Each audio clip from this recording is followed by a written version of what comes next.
afternoon, Mr. Sunil Sinha, Governor IBPC Dubai, Dr. Saeed Chaturvedi, Secretary General IBPC Dubai, Shri K. Kalumuthuji, Consul Economic Trade and Commerce, Ms. Iman Al Madani, Mr. Saeed Atif, Ms. Fatma Al Ruhumi from Dubai Chambers, IBPC ExCom members, esteemed speakers and panelists, Dr. R. Sitaraman, Ms. Jole Jamal, Mr. Kevin Girish, Dr. Dimitros Dimitriou, Mr. Srinivas Kada. Honorable guests, IBPC members, ladies and gentlemen. It is with great pleasure and warmth that on behalf of IBPC Dubai, I extend a heartfelt welcome to every one of you. Thank you for joining us as we come together for IBPC Green Minds event today. Your participation is deeply appreciated and we look forward to sharing this memorable afternoon with you. We would like to thank our event sponsor, Ideal Capital Management Consultants Dubai, Mr. Mahesh Mahalingam, our media partner for this event, Vitel World and Professor Adil Martin and Pooja Studio. A big thank you to our annual sponsors, TriStar Group, FMC Network, Lulu Group International, Aster Group and our knowledge partner, HSBC Bank. May I now request Dr. Saeed Chaturvedi to come up on stage and start the proceedings with his welcome note. A little brief about Dr. Saeed Chaturvedi. Dr. Saeed Chaturvedi, a fellow chartered accountant from India and also from England and Wales, is a PhD and head of retail accounts and finance at Ajmal Perfume Group. He has a diverse portfolio in finance management and business leadership in retail operation at several small to medium and large enterprises, internationally across business of lifestyles, luxury, FMCG, textile, real estate, education, medicine and investment.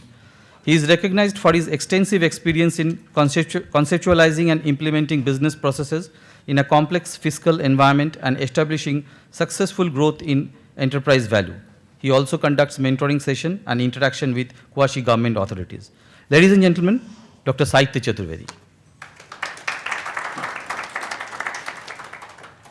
Assalamu alaikum. Good afternoon. The gathering is definitely August today. Though we are in the summer and May, but the gathering is certainly August today.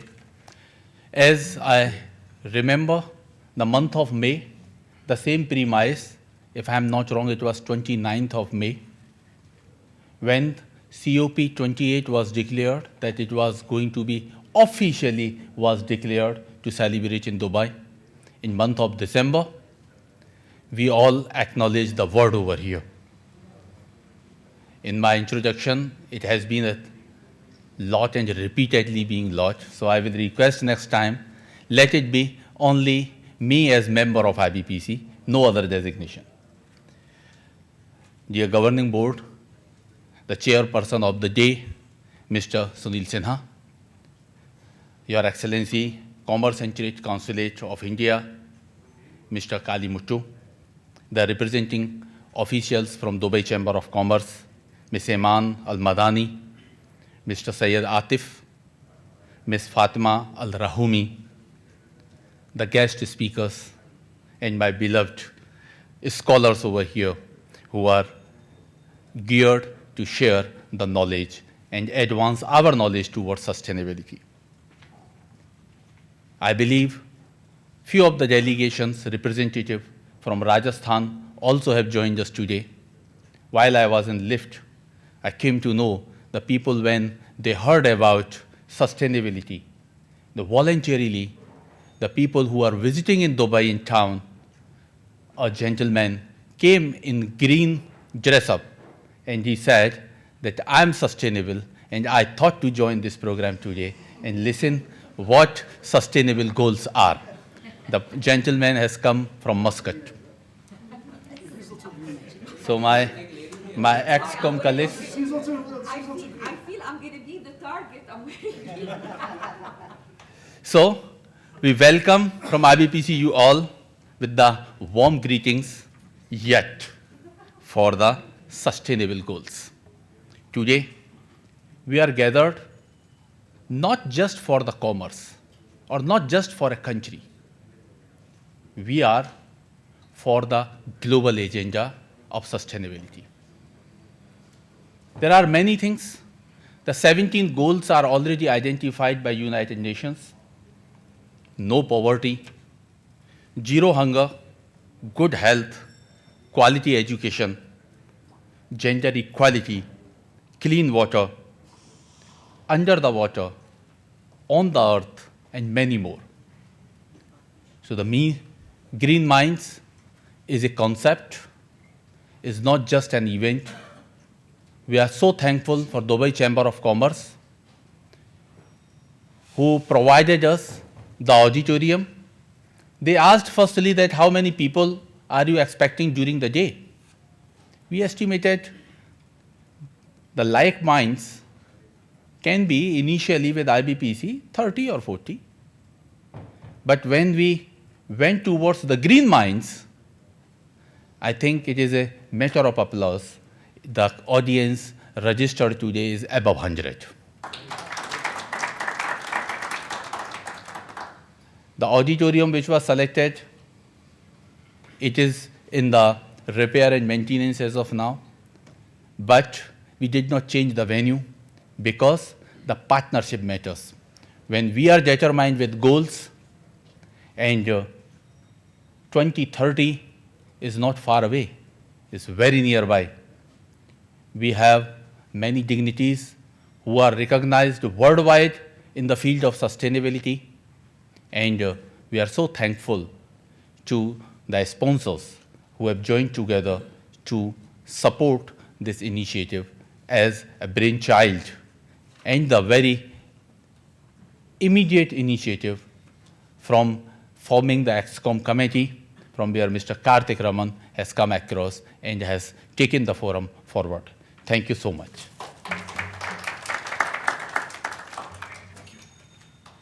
Thank you, Dr. Chaturvedi, for your kind words. May I now request Mr. Sunil Sinha, Governor IBPC Dubai, to address the August gathering. Mr. Sunil Sinha wears multiple hats. He is the Director, Tata International West Asia Dubai, Founder and CEO, Ignite Excellence Advisory Dubai, Chairman, Aqua Chemi Dubai, Director, Martrade Group Germany, Governor, Indian Business and Professional Council Dubai, Board of Trustee, International Academy for Quality.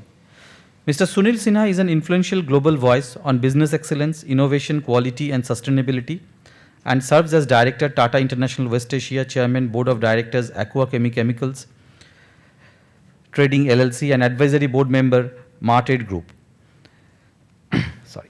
He has led the Tata Group's all-around growth in the region with his deep understanding of regional culture, geopolitics, and business opportunities. He is recognized for leading the group-wide implementation of the business excellence, innovation, sustainability, safety, and corporate governance program in Tata. Ladies and gentlemen, please put your hands together and welcome Mr. Sunil Sinha. Amitabha, for a very kind and very generous introduction.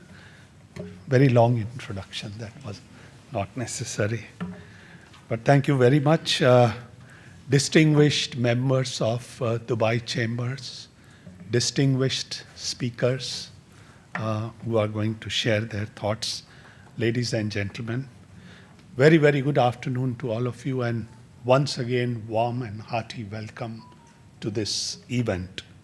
There is an old saying, and that goes like this: we do not inherit earth from our ancestors. We borrow it from our children. And this proverb couldn't be truer than it is now.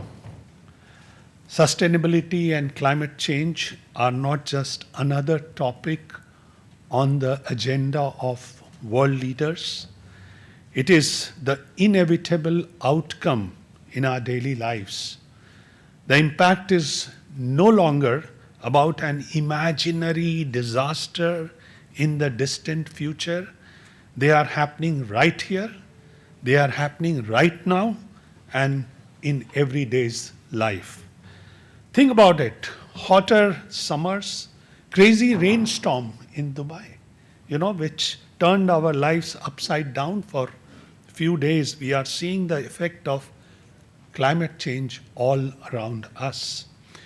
In fact, according to the Global Risk Report 2020, the environmental factors like extreme weather, natural disaster, biodiversity loss dominate 8 out of 10 critical risks that the mankind faces today.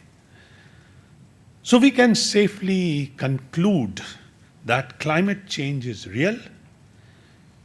Climate change or our sustainability response to climate change is absolutely urgent here and now. If this is not enough, I would like to share another study. A whopping 95% of millennials are today interested in sustainable projects, sustainable investment. 57% millennials have already said no thank you to businesses which are not aligned to sustainability, which do not have interest to prevent negative impacts on human rights, on ESG, etc., etc. So improving our ESG game is no longer a choice. It's an absolute must. It has to be done if we want our businesses to thrive. We are fortunate to be living in a country where sustainability is a national priority and the country aims to become net zero by 2050. But how can businesses reduce their environmental effect? What can they do to reduce the environmental effect? And, I would like to start with the famous saying that a journey to 1,000 miles begins with a single recyclable, sustainable step. So let me first talk about what is very common, renewable energy. Everyone knows about it. I don't need to talk about it. Transitioning to solar, wind, geothermal power is a fantastic way to meet our energy needs while being kind to our planet. Green supply chain, the retail and all these industries are struggling to make supply chain green. And today companies are collaborating with their suppliers to help them go eco-friendly with their manufacturing processes, cut down on packaging waste and source material responsibly, source material sustainably. Water efficiency. This is, many people fret that why didn't we manage to, capture some of the rainwater that, devastated the city.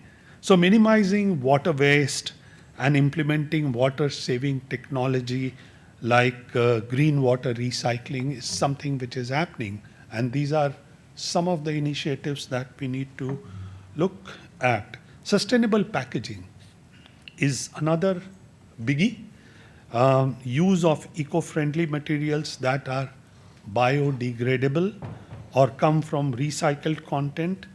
And let's be real, today we don't need excessive packing. Sometimes we end up doing excessive packing. We need to check that also. So at the design level, we have to manage the packaging wisely. And what about life cycle assessment? So it happens when you look at your products or services and figure out how to reduce their environmental impact. And today, many companies in automobile sector, in retail sector, they are struggling to look at the life cycle. Let's not forget about going paperless more and more. Companies are embracing digital means to cut down paper-based processes. Going electronic with communication, document storage, and electronic signature are the new things now. Furthermore, it is very important that it doesn't stay here with people who are sitting here.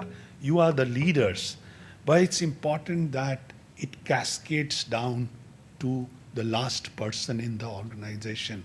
And therefore, a training, education, communication on climate change, communicate. There is nothing like under communication on these aspects. You know, we need to keep communicating about it. That will help change the paradigm slowly, mindset slowly. We have got to talk about carbon offsetting. Many companies are looking at calculating their carbon footprint and invest in projects that help to compensate those unavoidable emissions. Support initiatives that reduce greenhouse gases or promote reforestation.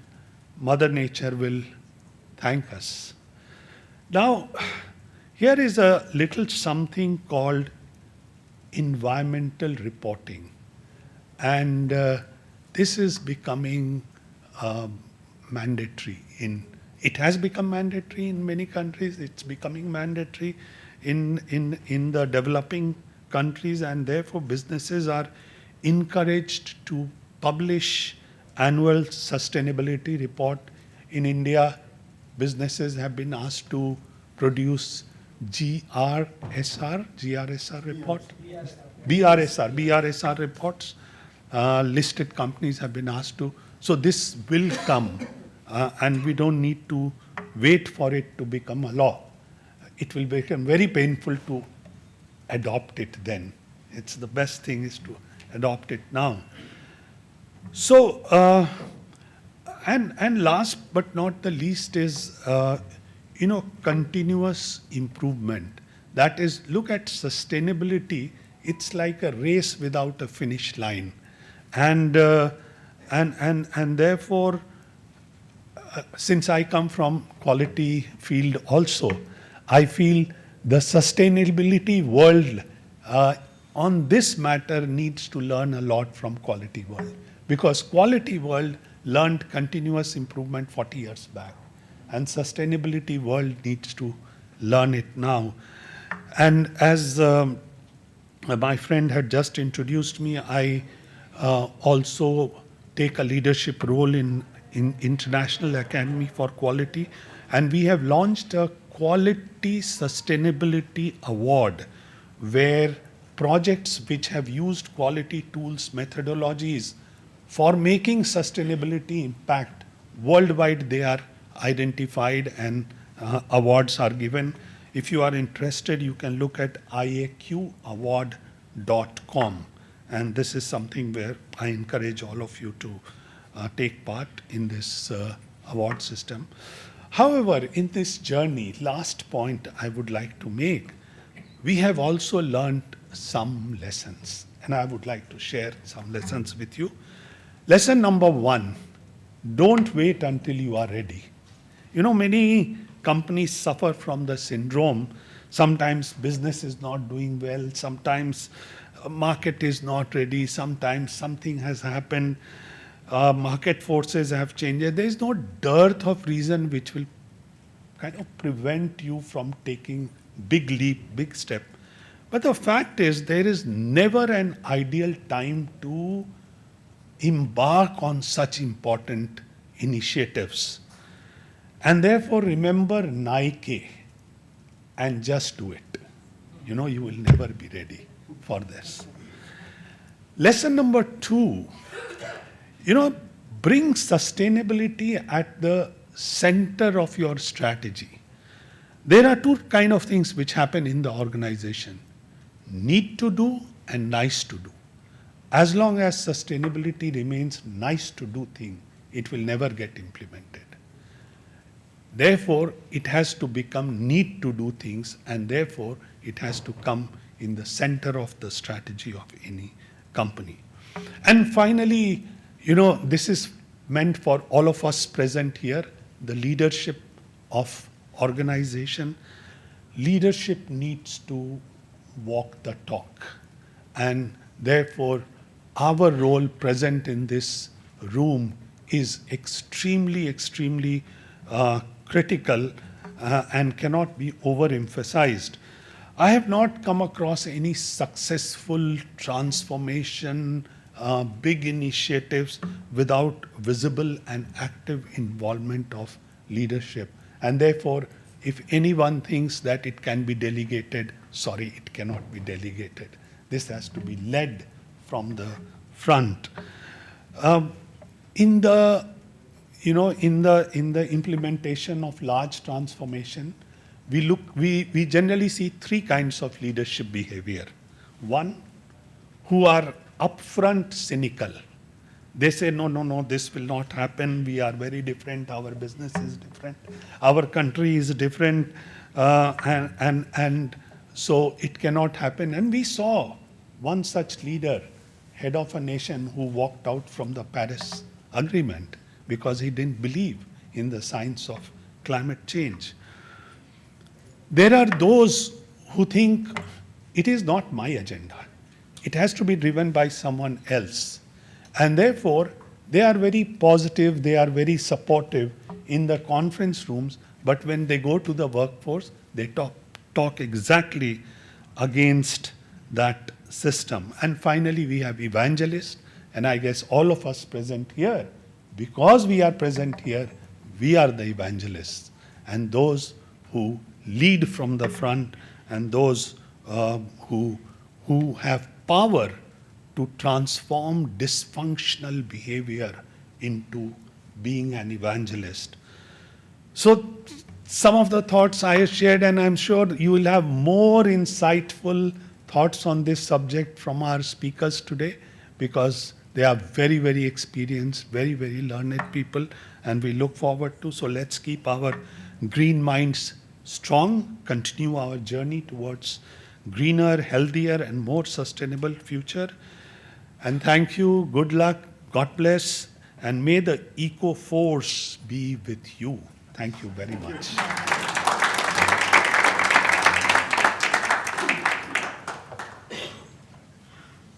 Thank you so much, Sunil sir, for your address.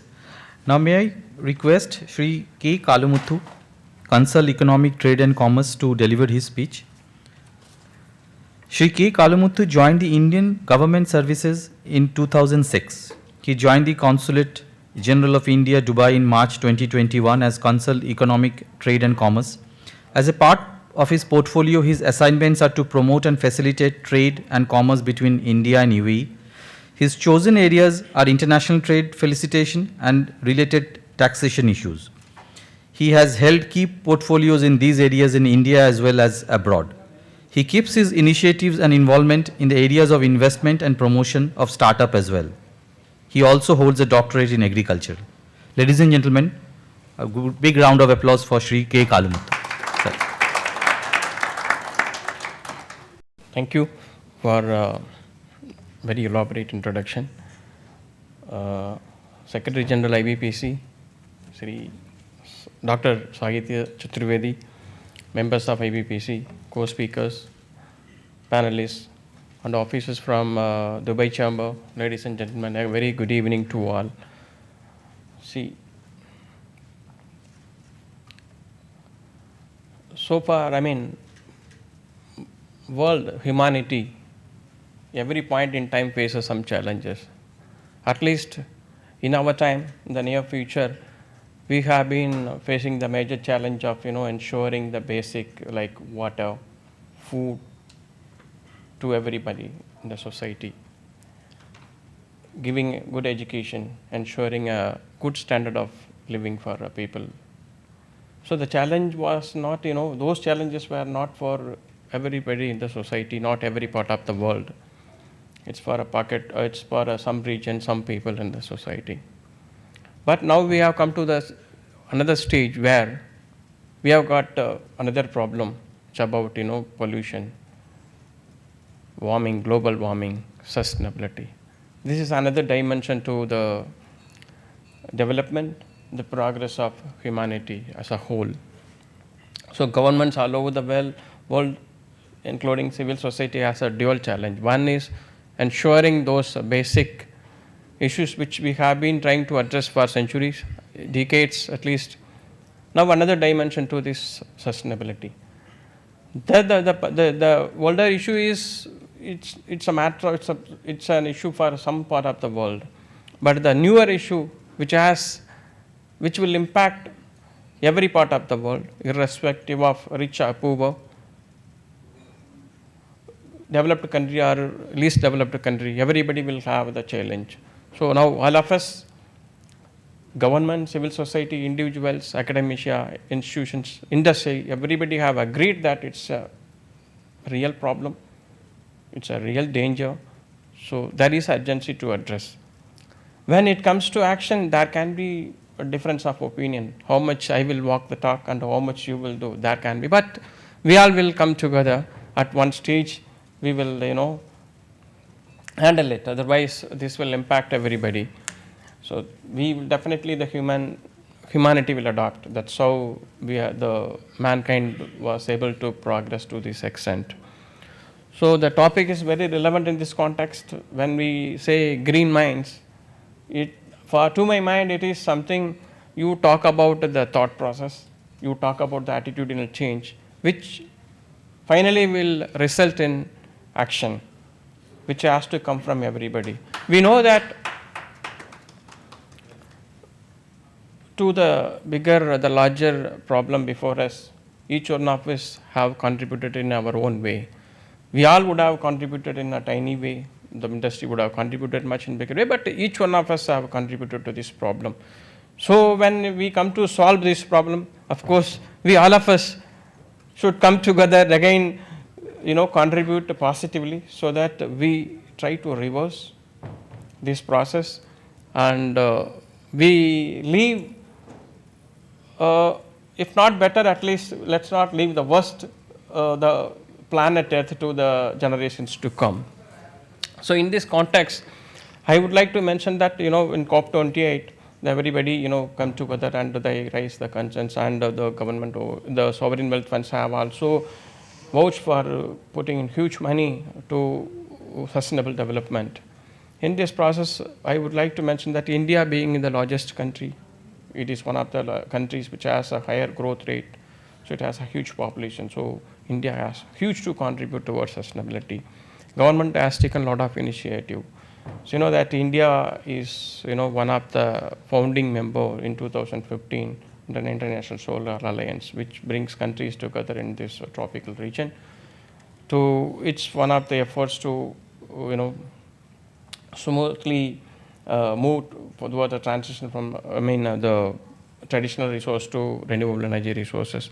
Besides, government has brought in now this e-vehicle policy, so that through this government aims to achieve 30% of e-vehicles, electrical vehicles in at least 2030, which will actually again a major step towards transition. Apart from that, the government has lot of production linked incentives, which again focus on promoting greener technologies, the industry on greener resources. So there are a number of initiatives. Apart from that, we realize that this initiative has to be from every section of the society. So that's what Honorable Prime Minister of India, announced, rolled out this lifestyle for environment, which basically, tries to bring the attitudinal change in the society, which is a call for change in the behavior of the people, so that our lifestyle is in tune with the environment and its requirements. Again, we all must be aware during COP28, the Honorable Prime Minister rolled out this Green Credit Program. That's again part of that life. So that is again initiative to call for the action of civil society. It's a voluntary program. So initially that will focus on forestation of wastelands and other lands, which will again, it's an effort to move towards the green. So a number of initiatives Government of India is focusing. Again, when it comes to India and UAE, that there are a lot of agreements being signed, especially in the last few years. But in the last 10 years, the governments have made efforts to align our policies and programs and our efforts to harness the potential in renewable energy, hydrogen energy resources. So a number of investments, cross-border investments happening. I think this will further strengthen and increase more in the time to come, especially when there is an awakening call across the world. So I'm sure this initiative is a right initiative. Every change has to happen first. Every change, whatever government thinks, that has to be implemented end of the day by industry. When we bring the attitudinal change, so that is where that only will create a lot of impact. As Mrs. Sinha was mentioning, we should not wait for the change. So we should actually be part of the change. We should be more proactive than being a laggard in adopting this innovation. So there is, again, that every challenge comes with, every problem comes with a solution. Every challenge throws opportunity. I'm sure that this challenge also going to be an opportunity. So we will also transform ourselves. We will adapt to the new requirements. So there will be a technology which will change the way we live. So I'm sure that I compliment the IBPC and the Dubai Chamber for having this program, and I thank you for having me here on this event. Thank you so much. And we will all hear from the panelists now. Thank you so much, Kalimuthu sir, for your address. May I now request Ms. Iman Al-Madani to deliver his keynote speech. Ms. Iman Al-Madani serves as the manager of the Center for Responsible Business at Dubai Chambers, bringing over 17 years of diverse professional expertise to her role. With a robust background in environment, social and governance practices, corporate social responsibility, sustainability and green building, Ms. Iman is a seasoned expert across the various sectors. Please join me to welcome Ms. Iman Al-Madani. How are you, everyone? I would actually like to thank all the speakers that were ahead of me and spoke a lot about sustainability and the basics. And I think I put some information on that, but I don't think I need to go into details because you've kind of got the basics of COP28 and all of that sort. I would love to share with you what we have done at Dubai Chambers. Actually, I would like to also compliment Mr. Sunil Sinha's talk on many of the aspects that I'm going to share today that we've implemented at Dubai Chambers, which will incorporate a lot of the points he's mentioned. So, so there's no need to talk about these, but this slide specifically, we would like to highlight the importance of embedding the D33 strategic plan that Dubai has announced recently, which is something that would definitely be beneficial in incorporating in your strategy at some point, because this is something big that Dubai is going to invest in when it comes to incorporating or supporting business growth, while at the same time ensuring the sustainability of business and reduction of resource emissions and improving of the carbon or reducing carbon concentration in the environment. So when it comes to sustainability initiatives at Dubai Chambers, basically our aim at Dubai Chambers is to be the best chambers of commerce in the world. And definitely my aim is to become the best chambers of commerce in terms of sustainability in the world. So,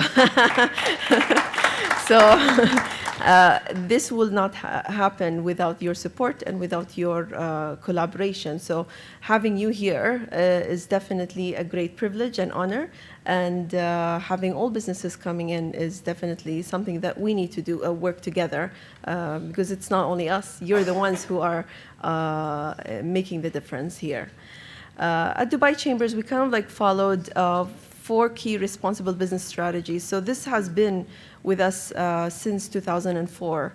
We established the Center for Responsible Business in 2004 to support businesses in thinking sustainably. Initially, we called it CSR. Some are now calling it ESG. CSR, ESG, corporate governance, whatever you call it. At the end of the day, businesses need to find a way to strategically embed their sustainable initiatives within the organization. And having leadership support is definitely very important. And as Mr. Sunil mentioned, communication. The model also has communication there. So we basically focus on 4 main areas: workplace, marketplace, community, and environment. And we have a few other aspects that we need to make sure we include, such as stakeholder engagement, like you guys here, policies and practices, where we kind of like are considered the link between government entities and you as private entities. So having your support when it comes to what you think we need to do in the business community, we can then translate that language to the government and support you through that. Moving forward, when we established the Center for Responsible Business, it was in 2004. 3 years along the line, we realized that how can we advocate for sustainability when we ourselves, as Dubai Chambers, is not advocating, or sorry, is not embedding it internally. We need to walk the talk internally in order to talk the walk externally. So what we did is we incorporated a few initiatives internally. It will take more than 10 minutes to share this, but I'm going to briefly share some of the aspects that we have implemented. So we moved in this building, this beautiful green and sustainable building, in 1995. After the warranty period ended in 1997, we were able to play around with the fixtures in the building. So anytime we needed to replace a light bulb, we would replace an energy-efficient light bulb. We tried to use natural lighting outside. We tried to embed quality assurance, ISO 14001, ISO 45001 now called, and the Leadership in Energy and Environmental Design certification, which basically certifies this building as a green building. However, we tell to the companies to select the low-hanging fruits. You do not need to get a certification to show that you are, or a very expensive certification. You start slow, you start small. When we achieved our first LEED certification, it was in 2009, we wanted to prove to the business community that you can do it with no major investment. So we used our facility management expenses to replace the light bulbs and do all of the fixtures through a facility management team. And then when we managed to convince management that it's worthy to invest in sustainability and sustainable fixtures, they gave us, when we needed to renovate our offices, they gave us a budget for it. So the carpets that you're walking on are made of low volatile organic compound materials. They're made of recycled materials. All of the lights have been replaced with LED lights. We have carbon dioxide monitors that basically are fixated with the air conditioning units, where now you're here, we're crowded. So the AC will flush the air regularly because of the carbon dioxide concentration. So it monitors the CO2 concentration. And then when you're not here, it will stop doing the flushing. So we're basically saving energy by incorporating, or let's say investing in our building management system. So this is something that we kind of like built throughout the years. So this is something that we learned, tested, and worked out.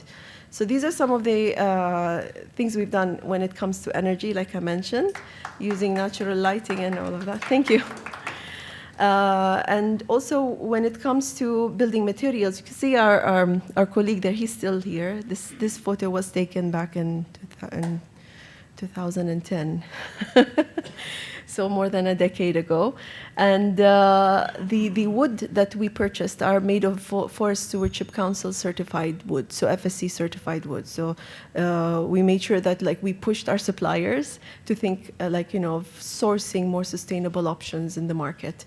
And initially we used to clean our offices with normal detergents and cleaners, but we brought in our cleaning products, our green cleaning products from Germany. They came in concentrate, then we diluted and we cleaned. But now they're all accessible. Lulu has many of those options, so I know they're one of your sponsors. Moving forward, when it comes to water, have you incorporated Dubai Can or water filters in your offices? So this was one of the latest initiatives we've implemented, but we started back in the 1990s with our fountain. We used to have a fountain outside. We collect our condensate water, over 850,000 liters a year of this water used to be used here. We used to collect that from the AC units and use them in the fountains. instead of using desalinized drinking water. So we saved a lot of water there. And now we do not have the fountain anymore. We've diverted the pipe to use them for flushing our toilets now. And when it comes to our, when we renovated our toilets, we added an extra pipe for treating the gray water and making it suitable for flushing all of our toilets. So we reduced over 77% generally on our water initiative or water reduction initiatives. And with the slide before on energy, we reduced 47% of our energy initiatives with very minimal major investment. So these are things that companies can look into and start embedding one step at a time. And when it comes to waste, waste is a big thing. Waste is actually an opportunity for many businesses. Many businesses can turn waste into products these days. So something to think about, and investing in R&D would be very helpful in trying to sort out, like, you know, the best formulas to repurpose a waste item. So we keep on doing a lot of initiatives at Dubai Chambers. We compost our grass in our landscape outside, and we reuse that. We reuse it again in our plantations. And when it comes to waste as well, we do a lot of initiatives. We hold a lot of initiatives internally for our employees, because, not saying we're not perfect, we actually have an issue when it comes to waste segregation. We used to collect like 15% of recycled waste before. Then it increased to 85% because we took out the waste bins from under the employees' desks. But still, when it comes to segregating the waste, we cannot control human behavior. We can educate, and education could take time. Plus, even if it does take time, we will still get resistance from the community or from our employees, one way or another, or laziness, let's say. So these things we cannot control. We can control whatever we can. So when we enhance our offices, we install sensors, light sensors. So this is something we can automate. We do not need to have any person involved. But when it comes to human behavior, we cannot control it unless maybe one of you guys will invent a trash bin that can detect the type of material that goes in. This is an opportunity. I'm giving you a free advice, or a free idea. So things that we keep on thinking and we keep on improving. Not saying that we're perfect, but we try to improve to showcase to the business community that we are trying our best. Transportation as well, we've invested. I'm sure many of you parked in our new parking space. It's a LEED certified building as well, and it's efficient. The energy, if you see the rooftop from the lobby here or from the hallway, you will see PVCs installed. The building is 100% operating on the energy that gets generated from these photovoltaic cells. So again, but our building, we still consume the oil. But we are trying our best to look into improving our energy consumption and transportation and all of that. So the last slide. Basically, this is what we did internally, but what we are advocating for is to support you guys to become more sustainable. We have a few initiatives and programs that we have launched, and we are soon to be launching with the support of my team. Saeed Atif here, he's the manager of sustainable manager of the center, and Fatma Rahumi sitting at the front. You should sit at the front next time. So we have a few initiatives that I would love to share with you, and I will provide our contact details in case you're interested in reaching out to us, or when we get updates on the new initiatives that we will launch, we will send across an announcement to you guys. So the first thing is the ESG label. So it's the environmental, social and governance label that will be led by Mr. Atif. And it's basically a baseline of certification to support companies to get the certification. We're looking into incentivizing it as well. Not only getting the certification, but what other incentives you're going to get. This is something that we are looking into. The plan is to launch it within a month or two. So stay tuned to our announcements. Another initiative we have is the Dubai Circular Economy Incubation Center. So the idea I gave you, you can submit it through this platform, which we will announce within a month or two as well. So it's more for you as company representatives or employees to submit ideas to Dubai chambers on how to improve the circularity of the business and how to have our government authorities impose certain policies or guidelines in place to help in making sure that there are, like the single-use plastic ban policy. This made businesses think, okay, what other alternatives are there? How can I convert the current resources or the current waste that I have to make them like as plastic? So this kind of like tickles the brains of the people. So that's a great thing. So something like this we would love to welcome from you guys. And Saeed Ataf is as well leading this initiative. Sustainability events and campaigns we have throughout the year, and we keep on announcing them through our social media and our LinkedIn account, so this is active. And finally, we have the Dubai Reef project. The Dubai Reef project, which has been announced recently, I'm not sure if you've heard of it. Yeah, it's in collaboration with the Dubai Economy and Tourism Department. So we are one of the strategic partners that we're supporting the installation of artificial reefs in the seas of Dubai. We're looking for sponsors, so company sponsors are welcome. And I would like to conclude my presentation with a video of the Dubai Reef. We have the slides here, and I think the organizers can share with you the contact details in case you're interested. So this is our contact details if you want to take a record of this before I share the video. Sorry? Yes, okay, sure. Thank you. So.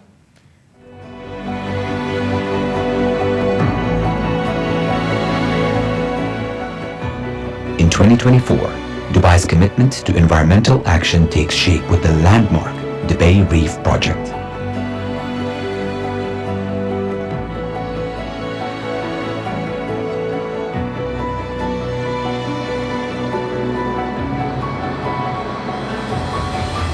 Spanning more than 600 square kilometers, an area equivalent to over 85,000 football fields, the city will create over 400,000 cubic meters of reefs through the implementation of more than 20,000 reef modules. The project aims for an 8-fold rise in fish and biomass population within the next 10 years.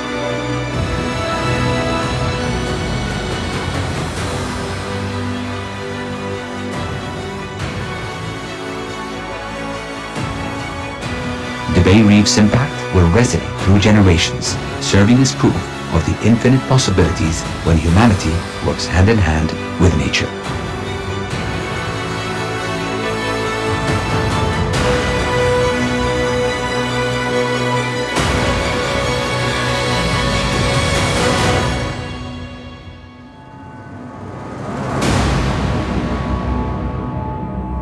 Thank you very much, everyone. May I now request Mr. Karthik Raman, Convener Technology and Telecom, to come and start the proceedings. I may also add that this is Mr. Karthik's idea, the Green Minds. He's the one who is leading it from front. And a brief introduction of Mr. Karthik, an industry principal and IT business leader with 30 plus years of experience in telecom and IT services, sustainability, ESG management, and tech startup. Mr. Karthik Raman.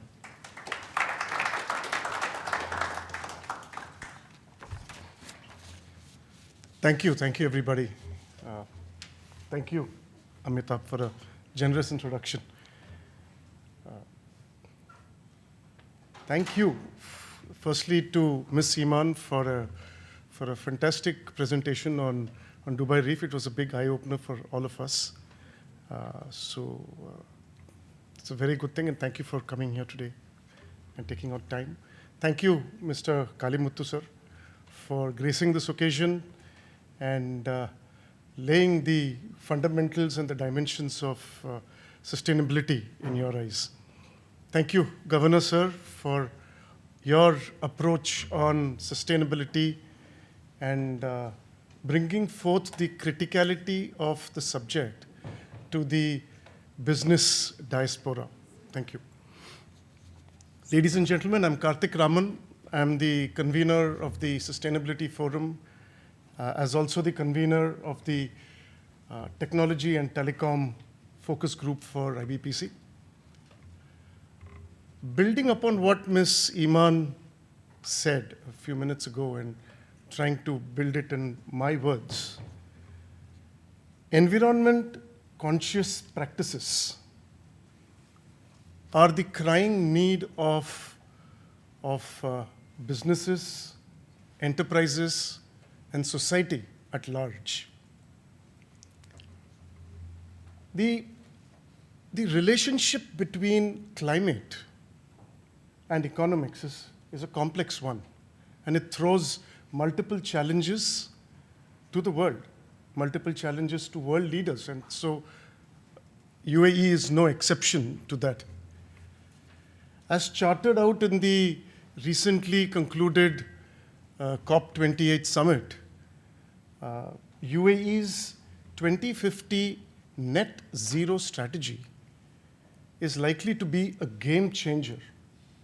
It's poised for transformational change of the country and of the region. And just to add upon what ma'am said, UAE is the first country in the MENA region to have signed the famous Paris Agreement. It is also the first country or the first economy in the region to have a country-wide commitment to reduce carbon emission and the carbon footprint. UAE has a detailed rollout of 25 plus mega projects in this space, and much of it is in place, it is in progress, and we all stand to be the benefiting agencies of this transformation. Having said that, how do these aspects really play out for the average businessman in this room? How does the average IBPC member get aligned to all these programs? What are the business opportunities here? Is there even a business case for sustainability? What is the return on investment?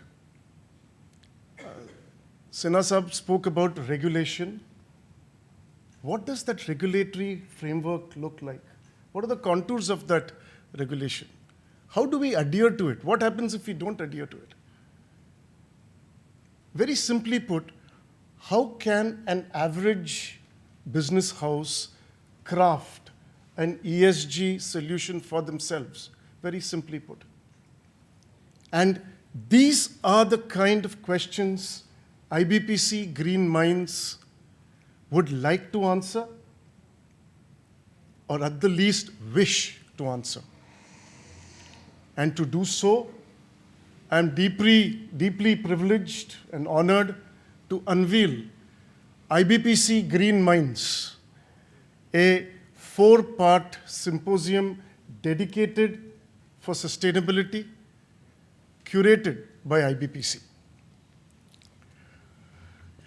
In today's inaugural session, we have a keynote address by an acclaimed strategist in this area, followed by industry practitioners, veterans who practice and execute sustainability projects on a day-on-day basis. Ladies and gentlemen, I take great pleasure in introducing our keynote speaker for today, who's a prominent personality in the banking industry in the region. He's been an economics expert who's achieved remarkable success for his contributions in a spectrum of areas ranging from banking, trade, economics, social responsibility, and philanthropy. Ladies and gentlemen, please put your hands together for Dr. Sitaraman, ex-CEO of Doha Bank. And before Mr. Sitaraman takes stage, I'd like to share a bit of his achievements and his accolades as to how he is here and how he has reached here, sir. Dr. Sitaraman comes with over 40 years of successful banking and finance career.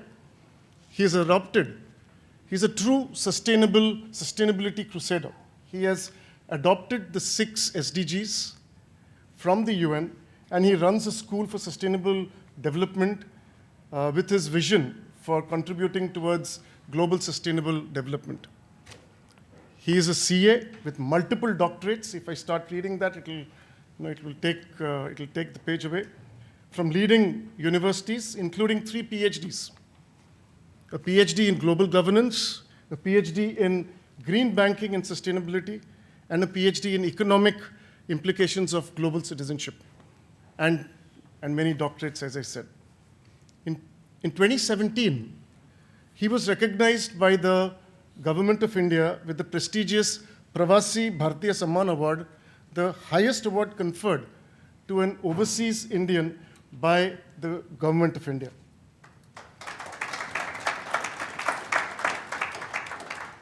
He's been awarded with the Green Economy Visionary Award by the Union Arab Banks. He's got 3 Lifetime Achievement Awards, one by the Bankers Middle East, one by the Institute of Directors, and by the Entrepreneurs Middle East. He's a prominent personality in the banking and finance space. He's a high-profile economist, and he's been invited regularly by the international media, BBC, CNN, Fox, etc. So we are extremely delighted to have you here. The floor is yours.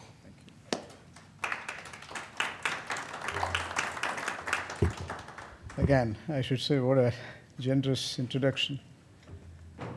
I've seen the flow of events. It's extraordinary, right? From Iman to Sunil, Ms. Chaturvedi, our counsel, K. Kalimuthu. It's an absolute joy for me to be an integral part of this interesting conversation.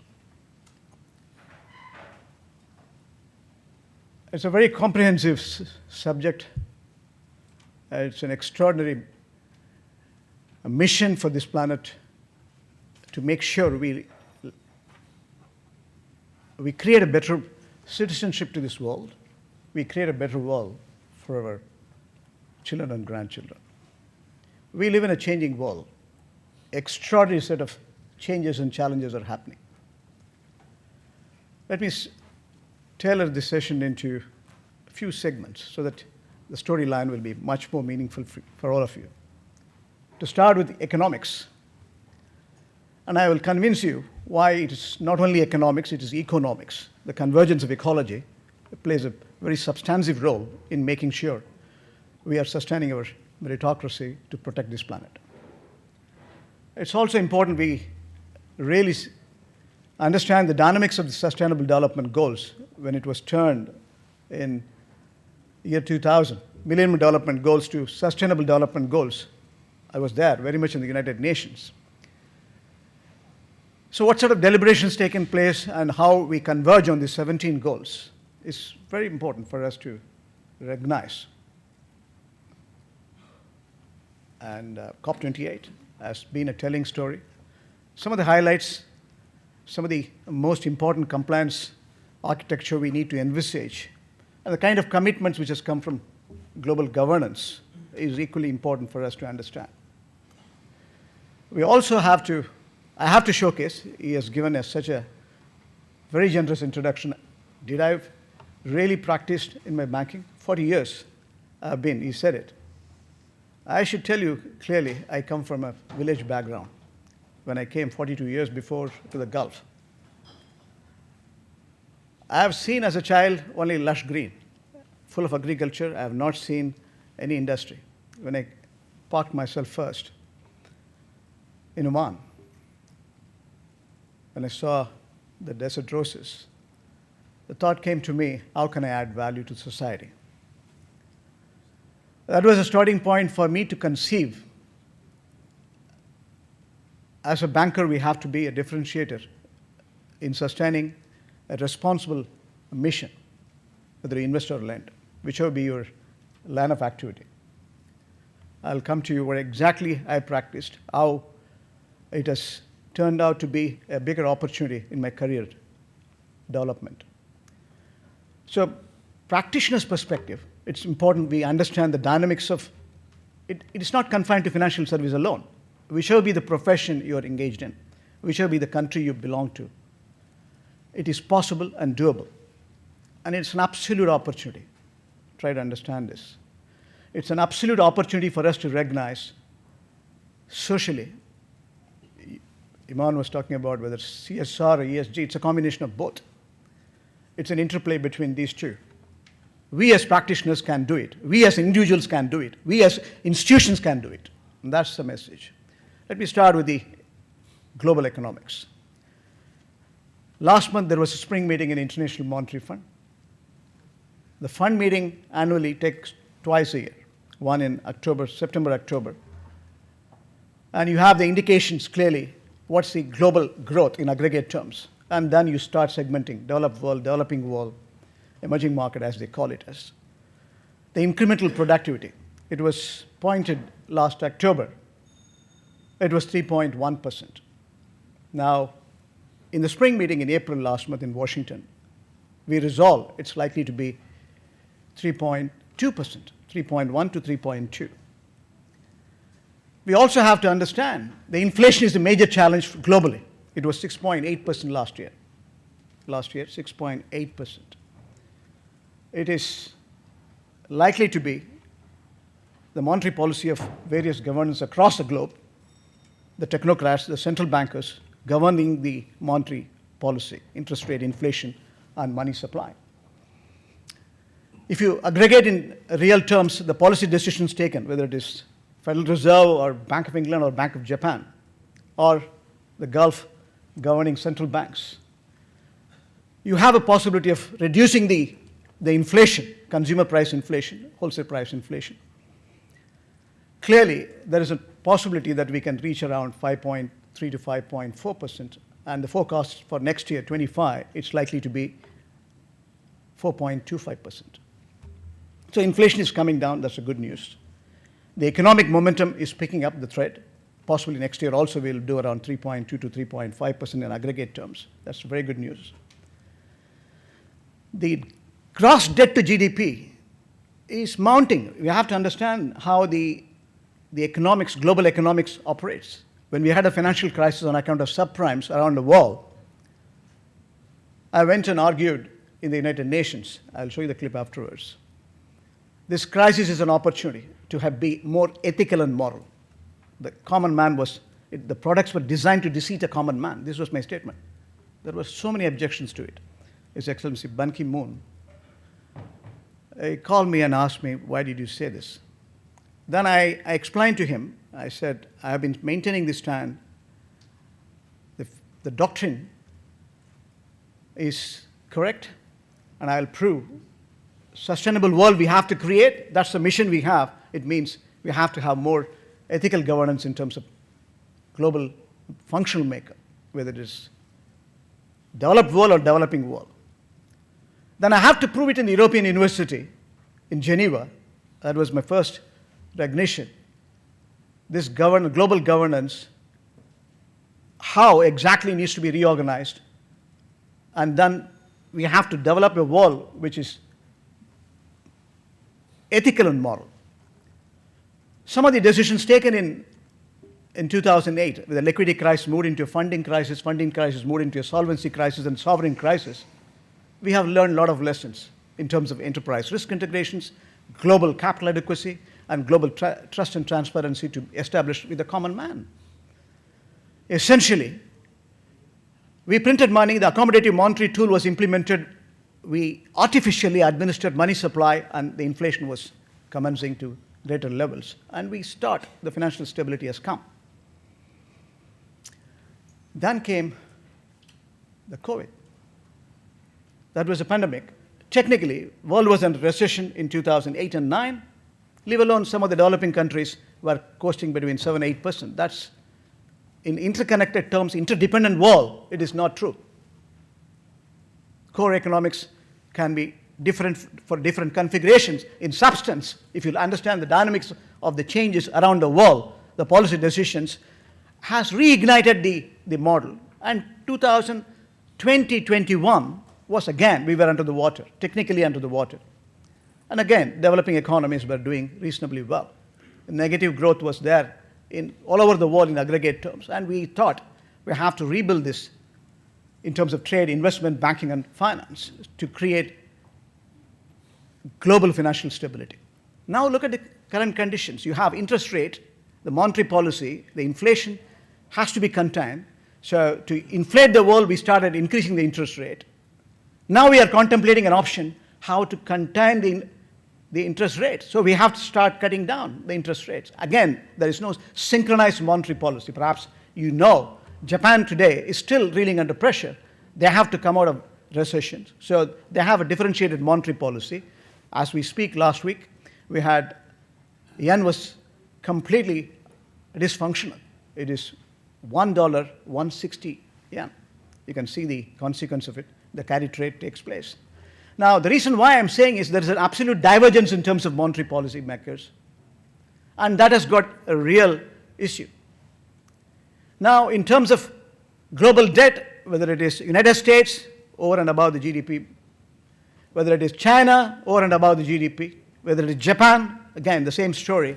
You take some countries, like developing country like India, still has enough momentum in terms of economics.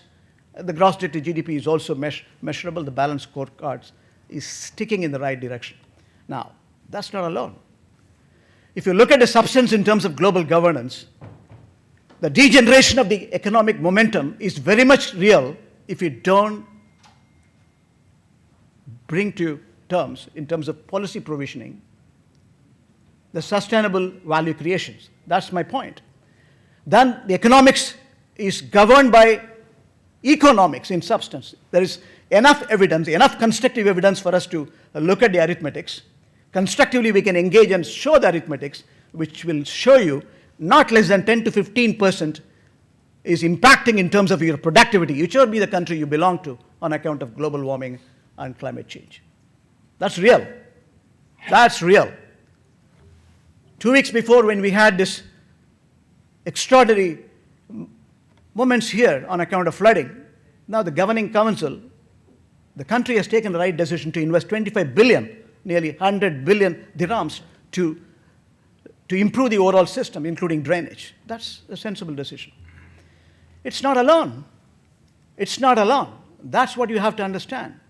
So in terms of substance, the fiscal and monetary policy has to align to make sure everyone will change the energy mix.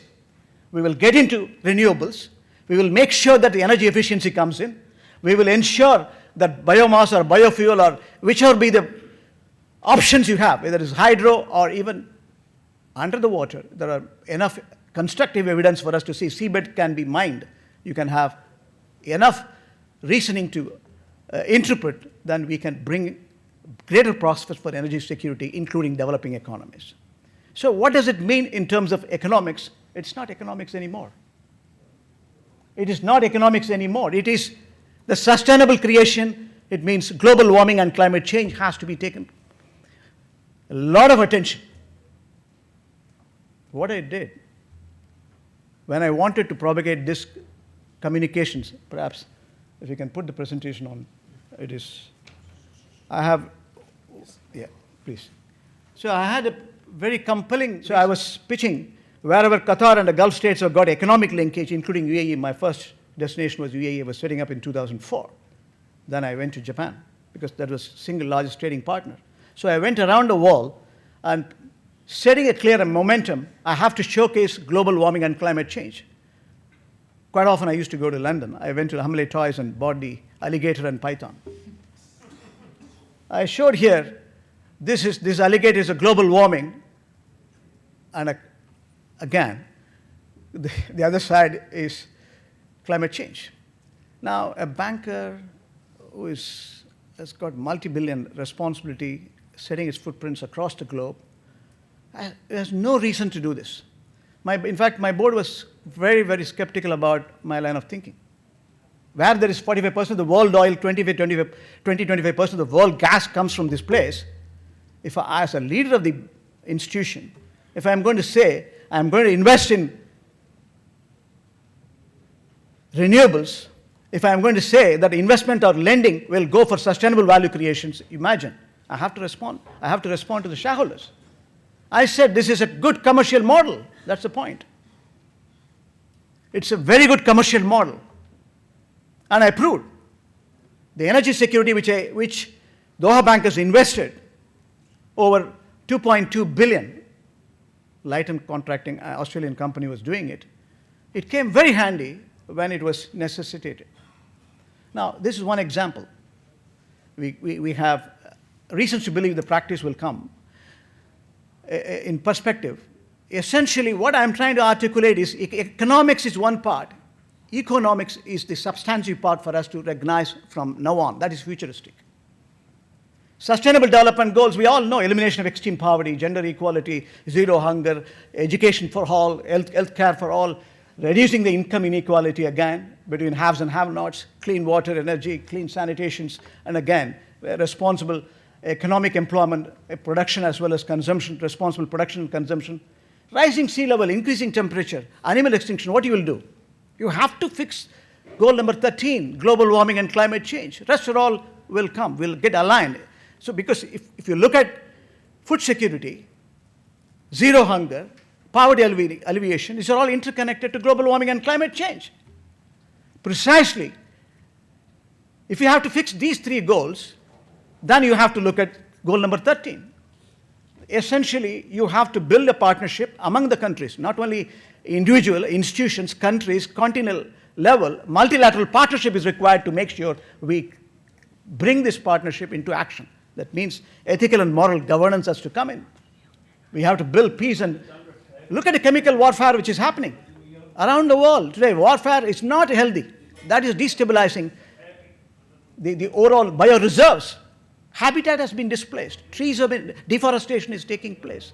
So it is not an ordinary world we are in. We have a defining moment for us to reignite our mind, to come to terms, and then say, this is how we are going to reorganize. Look at the bioreserves this region has got. Iman has talked about Al Reef. The coral reserves in this part of the world. Go to Sharqiya region in Oman, eco ventures. Look at the Musandam area. Go to Dhofar lagoons. Beautiful, beautiful. Here, Masdar city was created as an eco city. What a concerted vision this country has got. Again, go back to Al Farzan in Saudi Arabia. We have extraordinary opportunity for us to redefine the bioreserves as we speak, because that is getting degraded. That's the connectivity between land and your constitution itself is a 5-power. We call it as in India, the dharma and karma. Your body is constituted of 5 powers: land, air, fire, water. So you have to necessarily understand these 5 powers. Water constitutes 72% of your body. So it's environment is your karma. Environment is your dharma. If you recognize environment is ultimate for you, you become integral part of you are a simple molecule in this cosmic ecosystem. If you understand this theory, this way of living, the whole structure becomes more meaningful for us to conceive a concerted vision, whether you're an individual or institution, whichever be the walk of profession you're engaged in. That's what the reality is all about. So this is a burning sensation for me when I was young. And again, when you recognize this opportunity we have to transform this world as a better world, better citizenship to this world, as I said, sustainable development goals are tools which you can progressively build. If you understand these dynamics, then COP28 will become easy for you to interpret. COP28 came with the committed missions. There's no question about it. It's an extraordinary conference I have attended. I was a party to various conferences right from 1992. Cancun in Mexico I attended, Indonesia, Bali I have attended in 2007, South Africa I attended, Doha, Qatar, COP18, Warsaw in COP19 in Poland. And when I came here, this is an extraordinary opportunity for me to look at the global functional makeups, how it was tailored, how it was governed, how it was delivered. The commitment has been absolutely spot on. In terms of compliant architecture, as they said, Paris Agreement, COP21, was very meaningful. Everyone signed that agreement, including the first one to sign is UAE. That was rightfully said. If you understand the dynamics of COP21 and interpret COP28, it is much more synchronized. And we have commitment for renewables. We have commitment for reducing the carbon emissions nearly 43% by 2030, over 60% by 2035, and net zero carbon emissions. Everyone is talking about carbon neutral systems we can create in an orderly fashion by 2030, 2040, 2050, 2060. India is agreed for 2070. In substance, we have extraordinary roadmap ahead. Why? Because the children and grandchildren have to live. It's not, you came on a lease, somebody said it very clearly. You come on lease, you have no right to misuse this planet. You can protect this planet, enhance the quality of this living, and then leave this planet. We passed out from this planet with a sense of purpose. And that's what exactly we are supposed to do. So it is very essential, the COP28 has recognized an important opportunity for us to redouble our efforts. If we have to come to compliance architecture, Kyoto Protocol was laying the comprehensive compliance architecture. It was very, very meaningful. I visited Kyoto. And essentially, if you look at the big picture, nobody was executing it because contentious issues exist between developed world and developing world. We have to understand these dynamics. Because industrialized nations, if you look at the industrial transformation which took place as number one, it was more confined to locomotive. Again, when it comes to second industrial revolution, it was confined to machine assembly and electricity. Third one was more on PCs and mainframes. Fourth one, Internet of Things. Now you have extraordinary set of opportunity for us to integrate the world. It's one world, one planet, one earth, one family. And that's what, again, G20, India has spelled out. So it is Vasudhaiva Kutumbakam. The word is absolutely spot on because we live in interconnected. Iman is my sister. So essentially, we have to understand. We have to care for each other. If you understand humanity, human dignity, social governance, let me quote here. If you aim at short term, you cultivate flowers. If you aim at medium term, you cultivate trees. If you aim at humanity, you build sustainability. And that's what the logic is all about. Because I saw the word here, green mind. It's thought, isn't it? The idea is to nurture the right kind of thought. Thought becomes action, action becomes habit, habit becomes character, character becomes your destiny. That's what is. One thing we learned clearly during the COVID, the attitude. The attitude, human has got typical attitude. Human mind has got capacity to alter their attitude and alter anything and everything. We adopted ourselves. Then we have to adopt to global adoption has to come, as said in COP28. As said, we have to look at the compliance architecture. And funding will come. Climate financing is not going to be easy. You ask me as a banker. Now it's evolving to be a fine combination. It's a high finance for small and medium-sized entrepreneurs first of its kind. I had my operations in Sheikh Zayed Road. I was financing Empower here. Now, when it comes to water security or recycling institutions, you have to go extra mile because these are not charity. You will make good money out of these institutions only because the overall purpose behind is to develop a functional discipline as well as social discipline. And that's the model. That's the model. That's what exactly we should conceive. Now, if you look at the big picture, it's prolific in terms of professional advantage. That's my point. How do you do it? You individual or institution. The individuals, you have to necessarily make sure you conserve the water, you go for transportation. Now I see a lot of electric vehicles everywhere. It's happening. It's not that everything is black and we have problems everywhere. There are challenges, but we are going to overcome. There are possibilities than problems. Let's understand this. We have bigger opportunity now more than ever if we start committing ourselves for global adoption as individuals, as institutions. I'm engaged in one of the company in India where rural lending is taking place, microfinance is taking place, extraordinary set of digital advantage that the entrepreneurship has been developed for nearly over 20 million customers. 20 million rural funding is taking place with digital advantage. Many, that is inclusive growth. Again, we have to talk about inclusive momentum. Gender equality will come if once you empower women. There some are tailors, some are restaurant owners, some of them are cleaning company they run. Ladies. So it is important that you set in the framework and the policy definition if you're running a corporate. What is your ESG policy? What is your diversity and inclusion policy? What's your opportunity in terms of your e-waste again? Because we are seeing now, everything is now turning out to be virtual. That's the biggest advantage you have. If you understand one tree, if you cut it, one tree will give you 16.6 reams of paper. Nearly 8,000 to 9,000 sheet of paper. Imagine you have to do tree planting. That's what Green Credit, the Prime Minister of India has said it here. Bio reserves, you have to maintain it. At the same time, wherever there is a degraded land, go and plant trees. I was planting tree in the Gulf. Millions of trees can be planted. And we can start predictive intelligence. Today is in artificial intelligence world.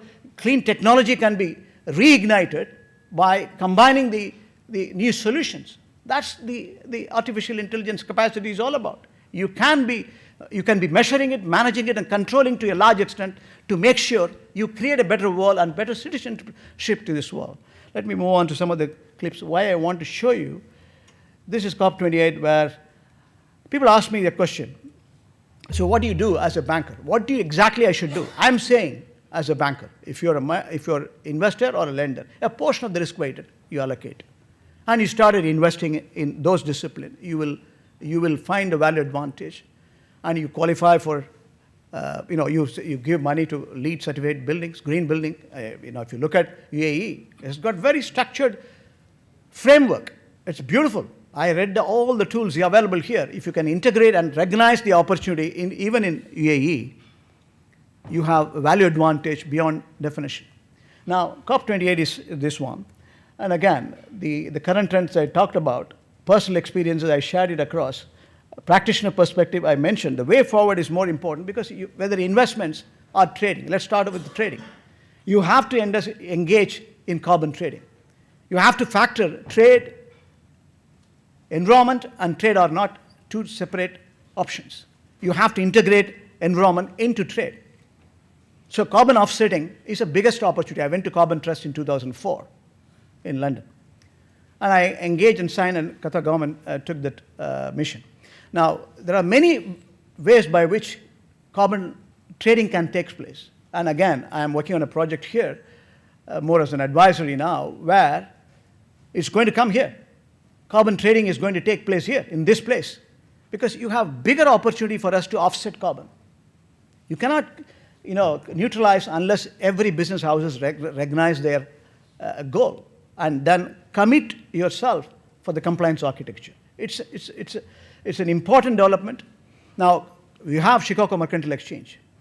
United Nations has said it very clearly, clean development mechanism, what's the compliance framework? Go for it. Now we have redefined compliance structure. Carbon trading has to take place, and every individual and institutions should offset the carbon emission they do. Then only the system will work.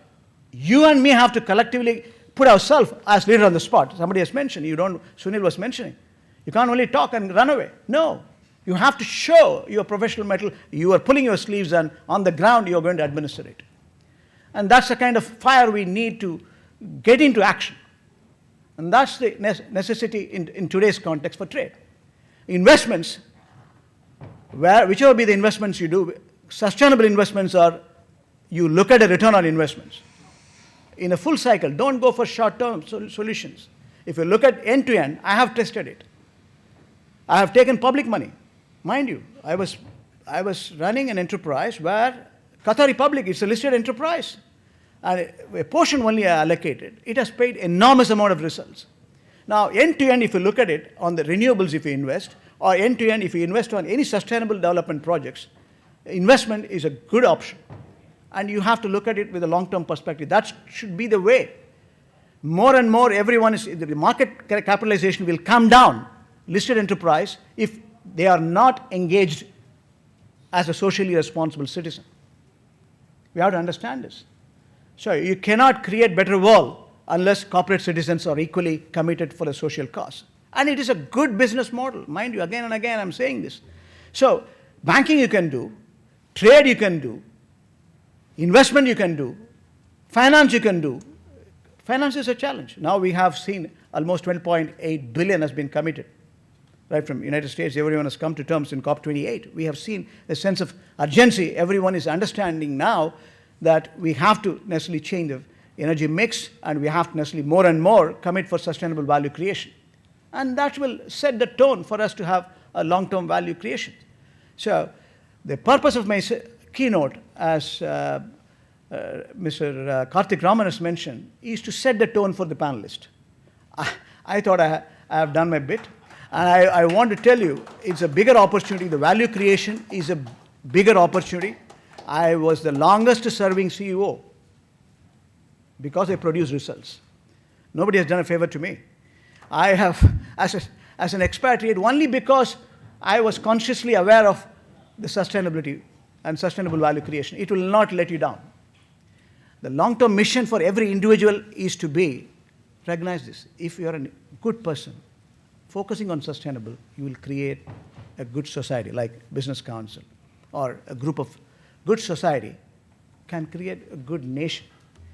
Group of nation alone can create United Nations. That's the world. So we will create, we will convert ourselves from today onwards as a conscious, eco-conscious professionals with a matter of personal dignity and professional commitment to create a better world and better citizenship to this world. Thank you, ladies and gentlemen, for the opportunity.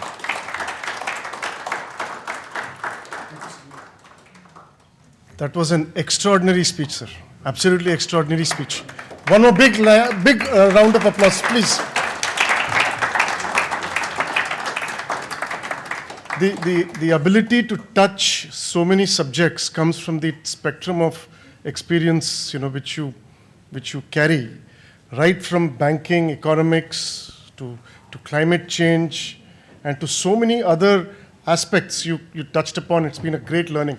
Thank you so much, sir. With this, we move to the next segment of our evening, which is the panel discussion. And as I had mentioned earlier, we have a set of, we heard strategy from Dr. Sita Raman as to how strategy is laid for sustainability in the country, how is it laid for enterprises and banking, and so on. And now let's kind of decompose the same subject to see how does industry really absorb these things, and what are those practice measures which they put in place. So without further delay, I would like to call upon our, I'm sorry about that, I just got an urgent call for a slight change in program. Yes, so we will start upon the panel discussion here, and I'd like to call upon our panelists. But before that, we would like to quickly felicitate our guests from Dubai Chambers, and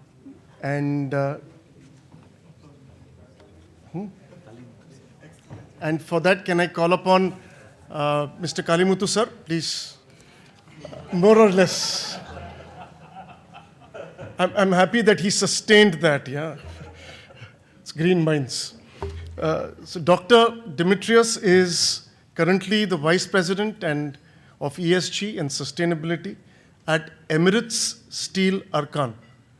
And previously, he was the Group CEO Advisor. He has 20 plus years of cross-sectoral experience in clean energy business development, C-suite advisory, consulting, and asset management in the hydrogen and derivatives industry. He leads new business development along with his ESG hat, sustainability strategies, commercial growth, and project propositions.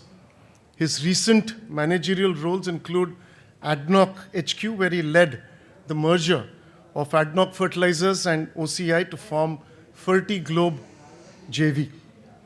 He's currently on the ESG board of of ESA. He's the committee secretary for Emirates Steel Arkan.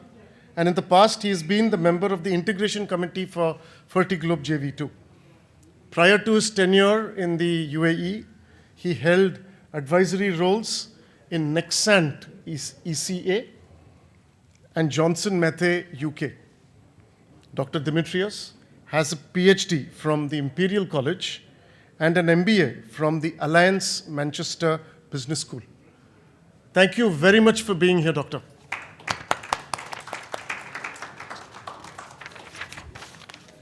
Our third panelist for this evening is an IT veteran. Can I please call upon stage Mr. Srinivasan Kada. Mr. Srinivasan Kada is the sales director for Do. He's an IT veteran with 25 plus years of experience in the field of IT and nowadays with a special focus on sustainability technology solutions. He has worked with MNCs including IBM, EDS, and now with Do since 2022. He's passionate about sustainability. He has written several white papers on accessing sustainability maturity of enterprises. He has participated in several events like the Cleanup UAE, the Gulf Tree event, in collaboration with social services areas. He's been living in Dubai since 2012, has a wife and 2 children. He's an engineering graduate from National Institute of Technology, Trichy, and has obtained Business Sustainability Management Certification from Cambridge Institute of Sustainability Leadership, CISL. Thank you very much for being here, Mr. Kada. Our fourth and final panelist of the evening is a banking veteran. ESG journey in 2003 with Fitch. He's had ESG work experience with KPMG, with Moody's. His main role has been to connect the dots between investors integrating ESG throughout the investment decision cycle and with the corporates. He has lived and worked in France, Ireland, UAE, and India.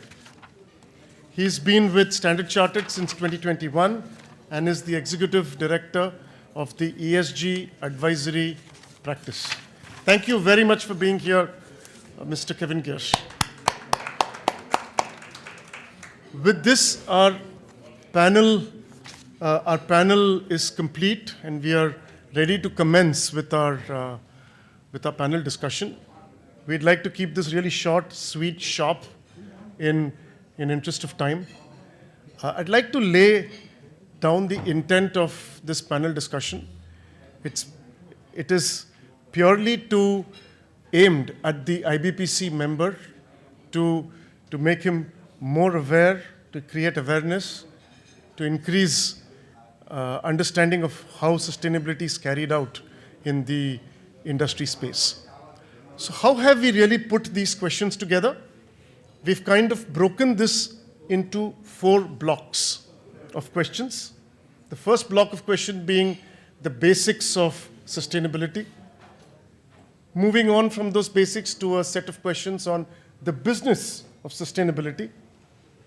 And then a little heavy into use cases of everyday life, ending with compliance and regulatory and reporting, with a few minutes on the social impact element of sustainability.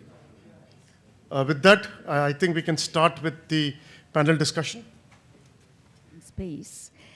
That actually is a great reminder of how important this earth is and how sad it would be if we don't do our utmost possibility and put all our effort to keep it going. So I'm not going to give you the Webster or Wikipedia definitions of sustainability, but I'll give you my personal take, which actually was so beautifully shared by Sunil and his quote. So for me, it is our collective duty collective responsibility and commitment as people and businesses to safeguard this planet so that we can ensure it thrives for generations to come. And sadly, this is not what we are doing today. And we are not on that track. I'm not going to remind you of what happened the past few weeks because we heard it from our colleagues earlier on. But it tells you that as we gather here today, the world is in crisis to address the challenges that are posed by not only climate change, but also social inequality and environmental degradation. So this is our time to act, and we don't have, and it is not our ally anymore. Time is not our ally. Why is it important for you? Because you represent the private sector. You have the power, and you have the key to move the needle and to push things forward and to create impact and change. Because you have the resources, you have the means, and you have the expertise to change things. I would have loved to take more time to explain who we are as the Global Compact Network UAE and what is our mandate. I just want to be mindful of time and give time to my three colleagues on the panel. But I just want to remind you of one thing. 24 years ago, when Kofi Annan reached out to the world and wanted to give a human face to the global market, he did not reach out to the public sector. He reached out to the private sector because he knew it's only through collaboration, synergies, and collective effort and work together we can create impact and move the needle forward and create change and deliver the 17 SDGs.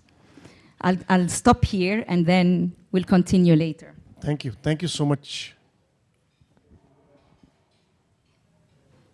Thank you so much for the invite. I'm really glad that despite of the long journey from Abu Dhabi. Can you hear me?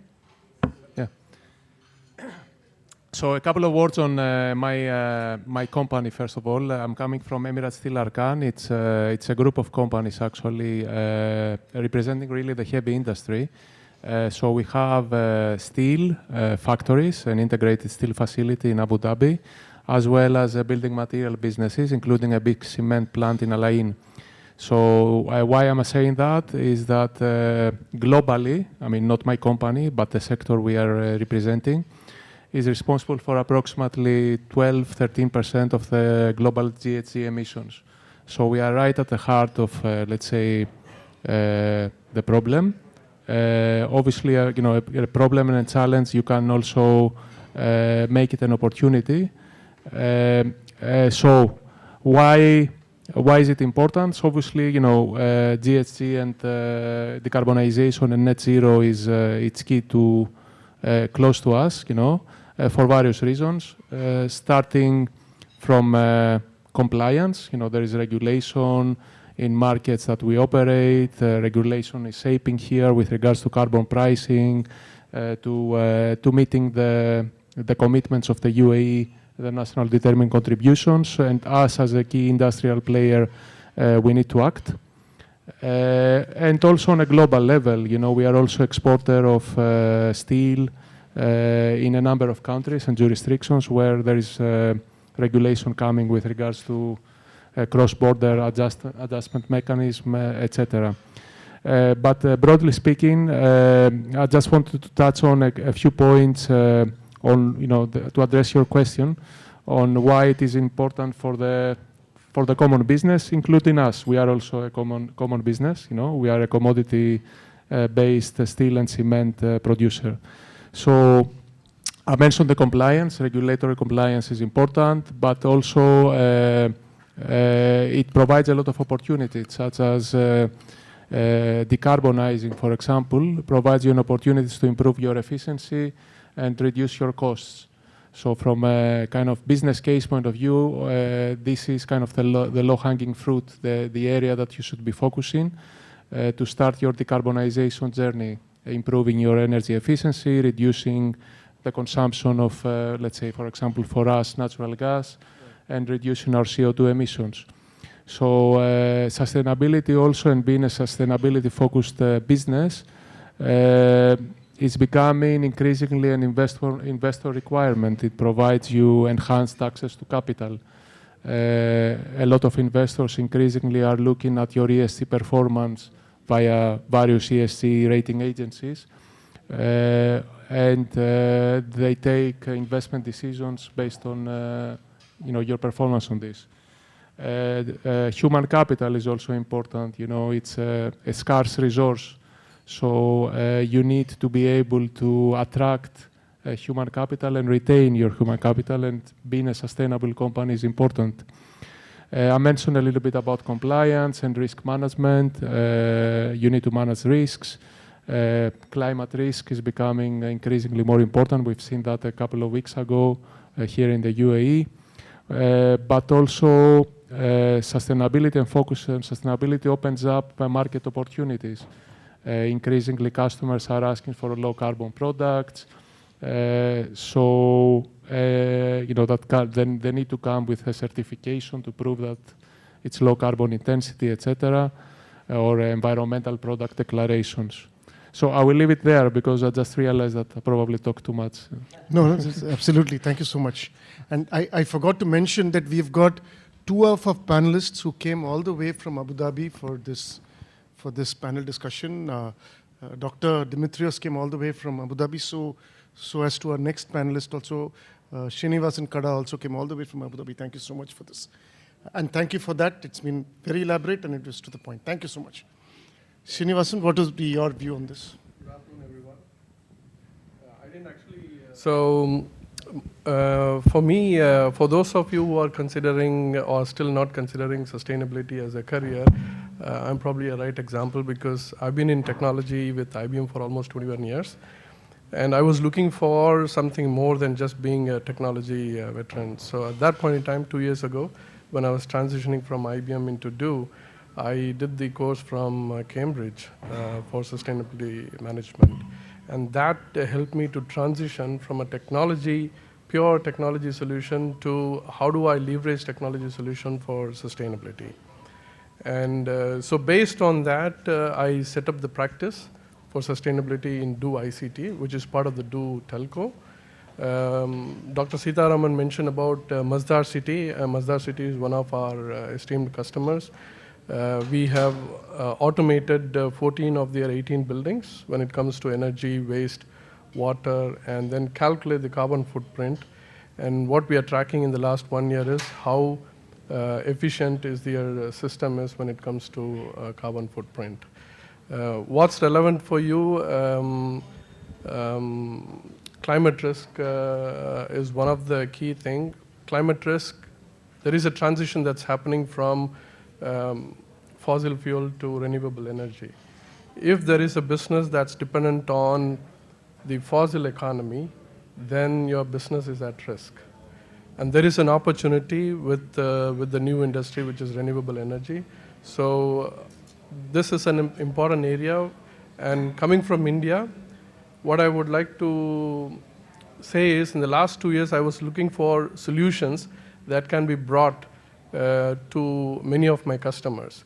And I found that a lot of these solutions are already being implemented or tried in India.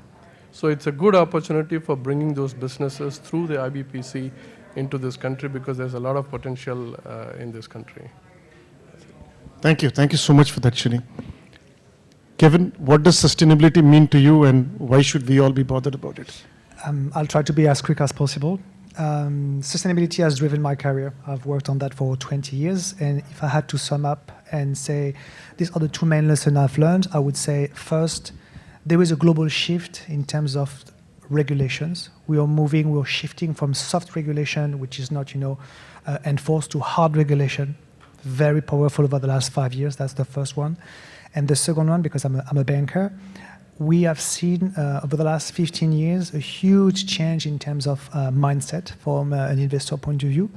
Just to give you an example and to illustrate that, in 2003, the total asset, the global assets with ESG criteria was representing 1.5 billion, okay, less than 1% of global asset. Today, it's more than 60%, depending on the area you are. Okay, so 60%. So $1 invested on two as ESG criteria. So these are the two main ideas. What I wanted to say as well is your question was about a business. There is a very clear correlation between GDP and energy consumption. It's very clear. You take the last 100 years, very clear correlation, okay?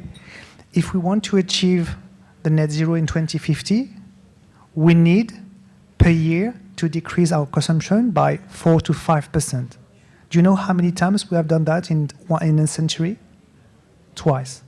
1945, after the Second World War, and during COVID. So my question to you as businessmen is, are you ready to sign up for business plans where you have to decrease by 5% your energy consumption and your growth? Wow, that was awesome, and it kind of it seamlessly moves into the next set of questions. Is if you're saying that that's the kind of consumption decrease which we need to see, what are the kind of initiatives would a industry or accounts like yourself take into consideration? Why don't you start and then we go in the reverse order? Sure, I can take the example of Standard Chartered. So we have committed to be net zero by 2050. So that's very easy. You have to create your baseline to understand, your carbon portfolio, because obviously our main energy consumption is not through our facilities, but the finance emission that we have. So we need to create our baseline, and then you have, those nice curves drawn by different entities, notably the SBTI, the Science Based Target Initiative.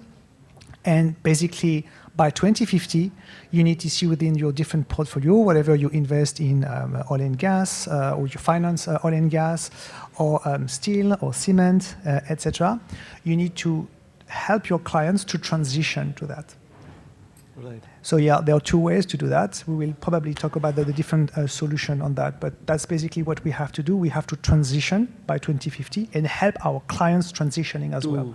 Help your clients transit. Absolutely. That's terrific. And from a do perspective, isn't do exactly in that space of trying to provide that transition to customers? What would be those initiatives which somebody like do would take? So I'll take an example both from Do as well as from my customer. Do is into a services company. And if you understand sustainability, there's scope 1, scope 2, and scope 3. So for us, scope 3 is big. And scope 3 is something that I can't do anything, but I can actually nudge my supply chain to incorporate sustainability practice so that they could reduce their reduction. So obviously, Do being a strong brand in this market, we are in a very good position to help our supply chain to decarbonize their operation. This is one part of it.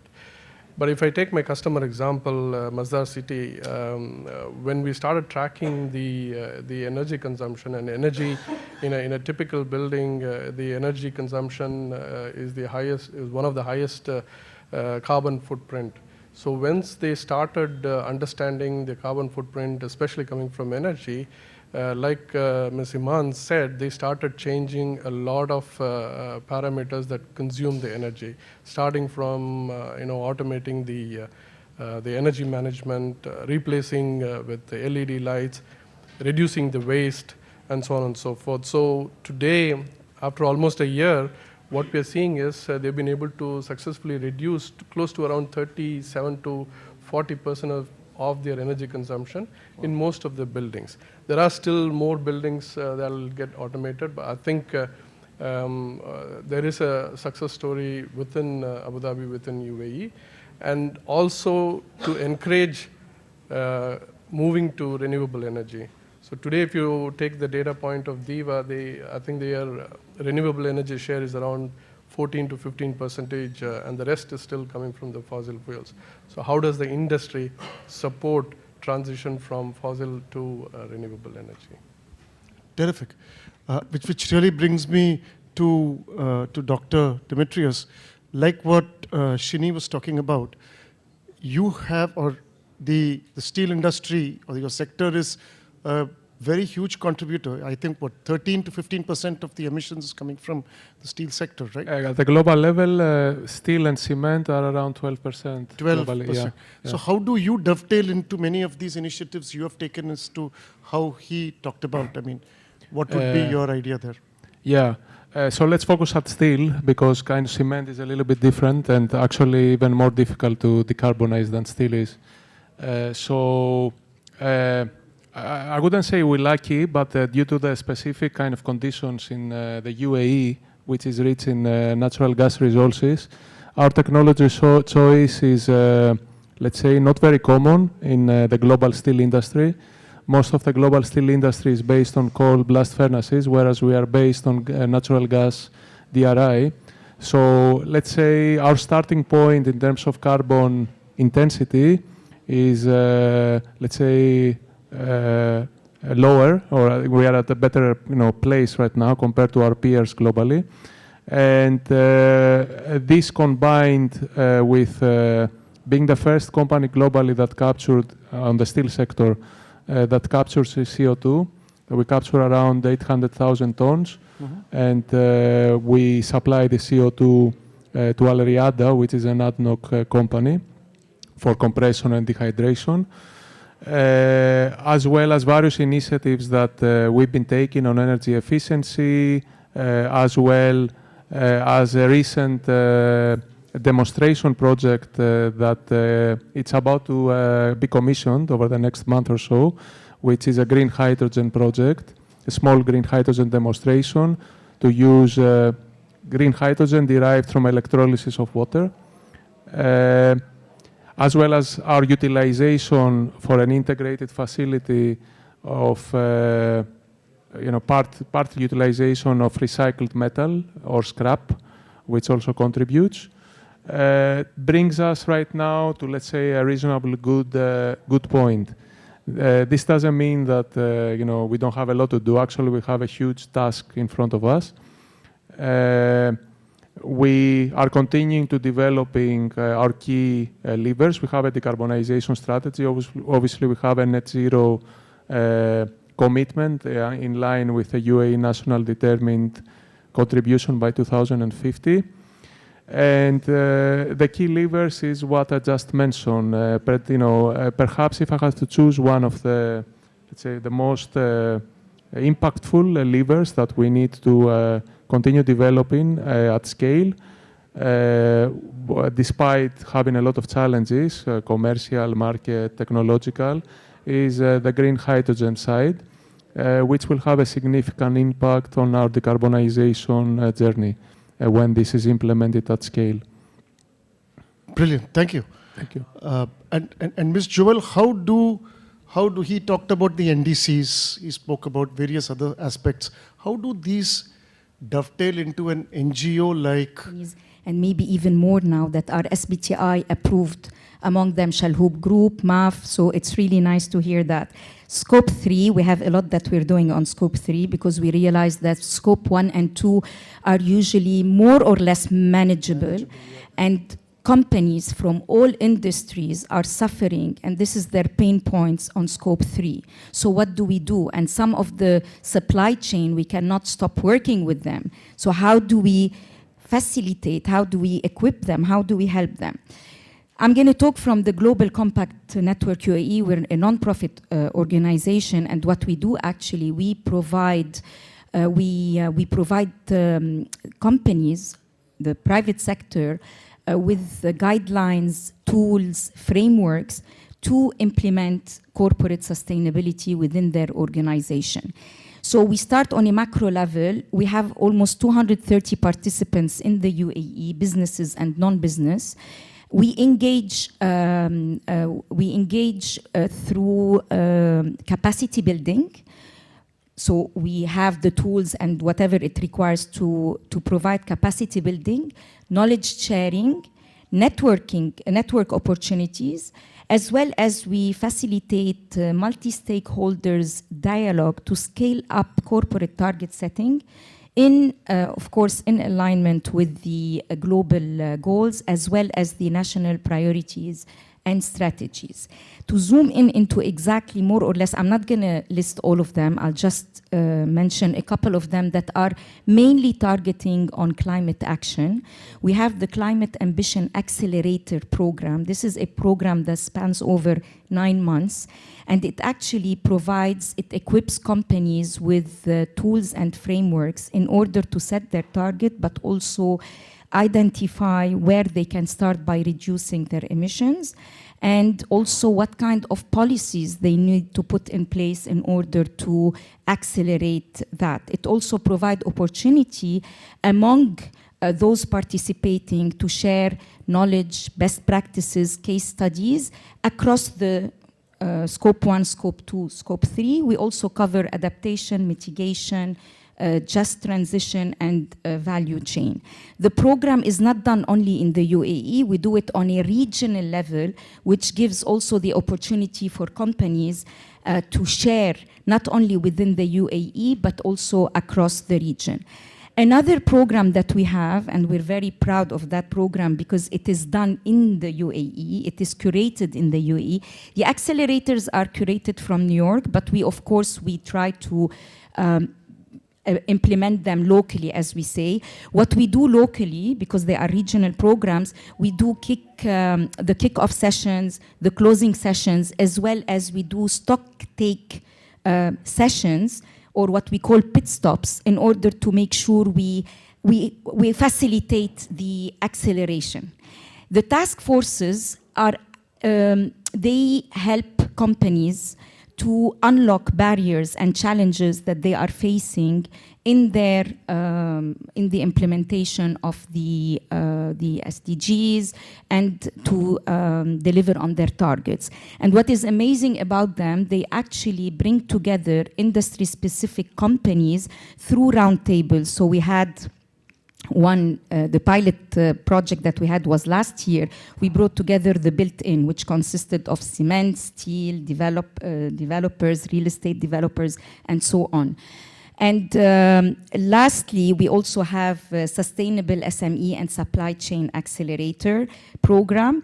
This year for the task forces, we are going to have, we're focusing on just transition and climate change adaptation. I'll stop here, but I'll be more than happy to answer questions later on. I'll be around. Terrific. Thank you so much. You spoke about supply chain, in one of your initiatives that you're taking. So how does supply chain procurement get connected to ESG and sustainability? And what are those procurement measures which organizations like yourselves would be putting in place to ensure that these measures are taken and these levels are reached? Kevin? I just wanted to rephrase something. I mentioned SBTI.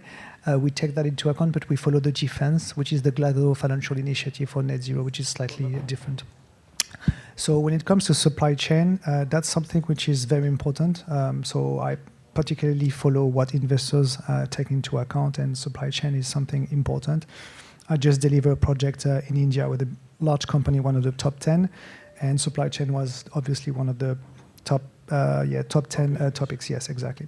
What we do as a bank to facilitate, to help the transition, etc. You know that Standard Chartered, or you may not know, but Standard Chartered has always been very important in the area of trade finance, okay, helping countries to export and other to import, etc. So the different types of relationship you can have with suppliers across the globe. So we have different services offer. One of them is with trade finance, where we incentivize the large companies having like a really important number of suppliers with ESG criteria and KPIs. Okay, so we together find 2, 3, 4, 5 KPIs relevant for the company with a certain ambition, and then it's cascaded down to the supply chain. So we evaluate the supply chain, the suppliers on different framework on ESG, and depending on the capacity of the suppliers to raise their sustainability profile, we incentivize our clients. So that's a way that we found to help that growing. Excellent. Shini, you do works like a typical system integrator in these spaces. So how do you ensure procurement and sustainability measures in your supply chain?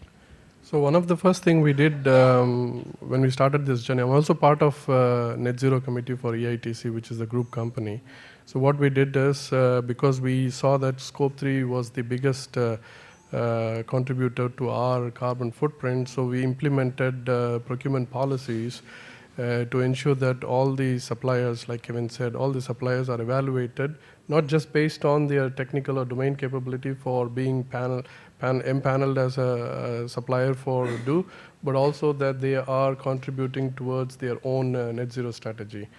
That's one part of it. But the other part is we are also suppliers to our customers. And we have suppliers who are multinationals. They have very strict policies when it comes to ESG, when they have to work with. So in a way, big technology suppliers to do are also influencing. They are ahead of the curve because of the country they come from, but their own policies drive internal behavior changes in do, and then we bring those changes in our consumers. So in a way, we, being in services, we kind of cover the 360-degree scope of Scope 3, and we through our policies and procedures, we kind of help nudge towards a net zero economy. And the steel industry is like it's a big supply chain area. So you must be very busy.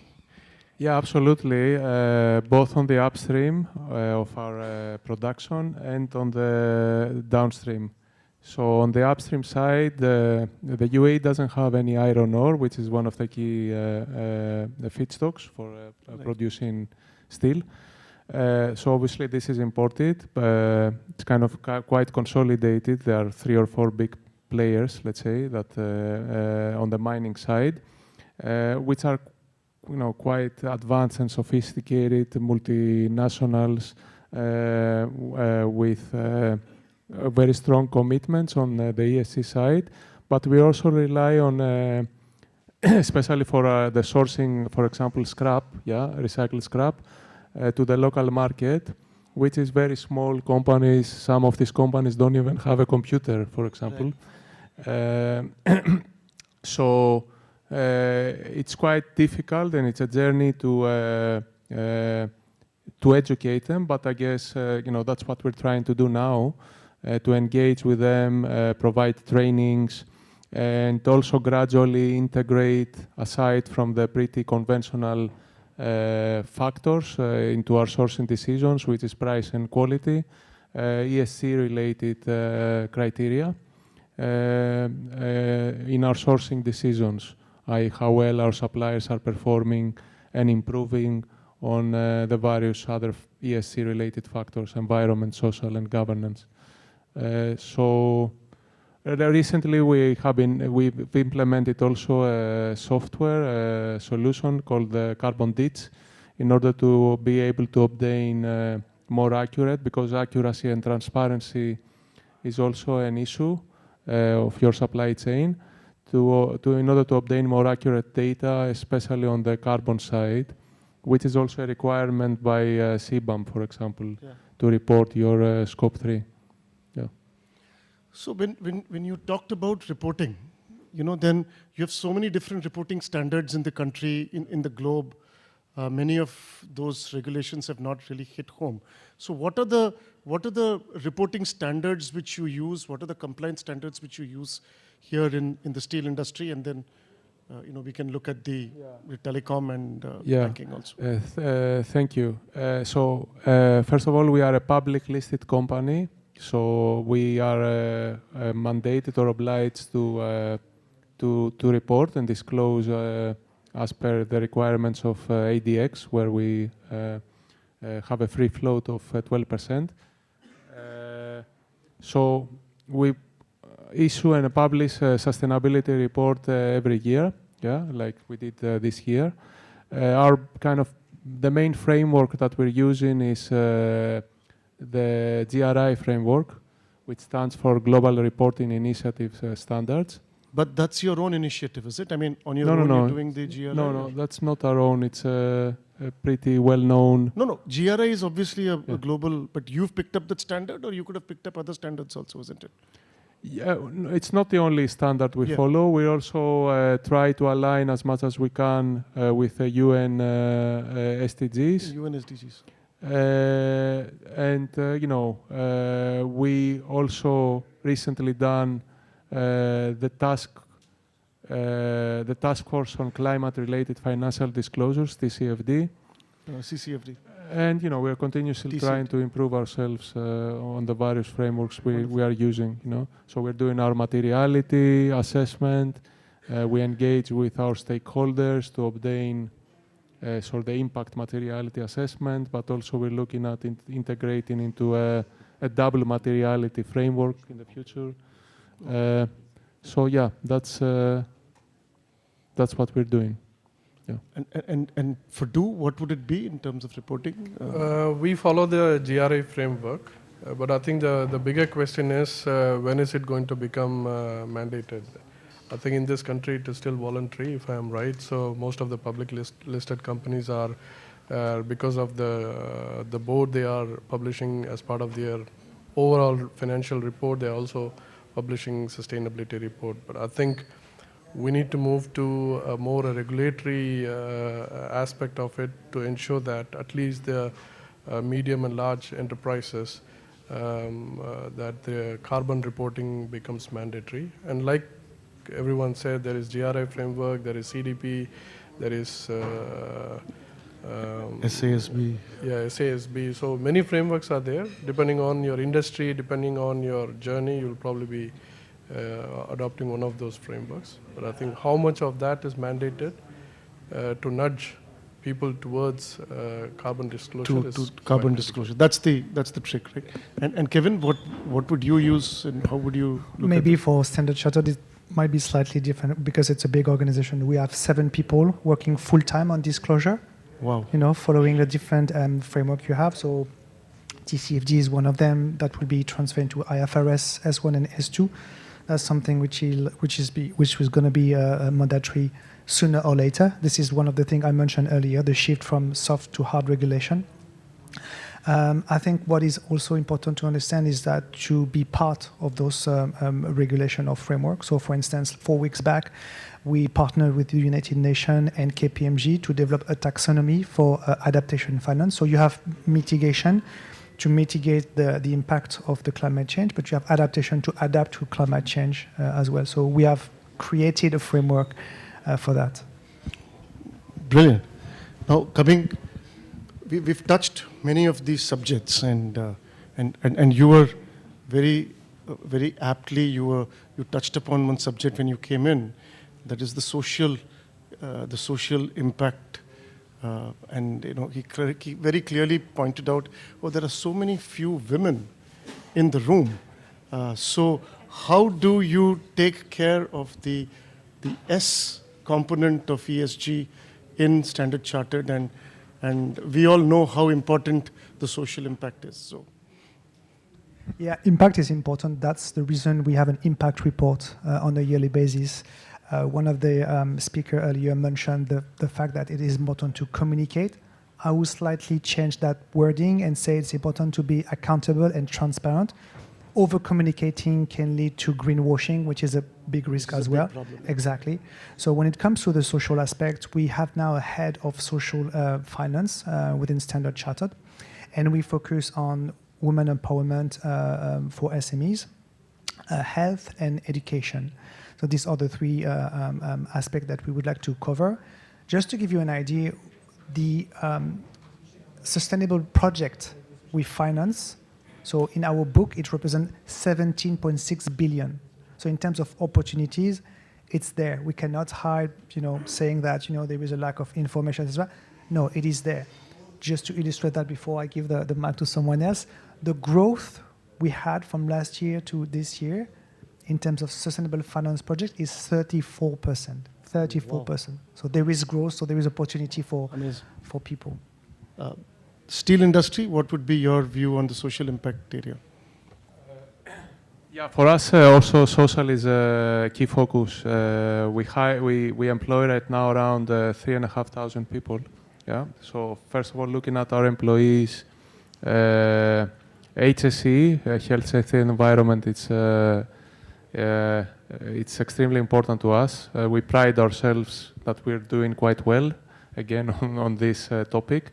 But it was a journey until we got there. It required many years of kind of cultural transformation to kind of ingrain HSE in the DNA of our people. Because, you know, the heavy industry is of increased also risk, yeah?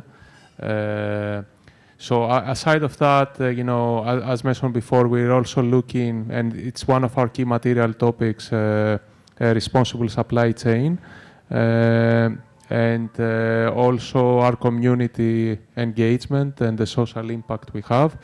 I'm not going to say we're perfect, but, you know, we need to. I've seen some interesting initiatives earlier, such as the Reef project.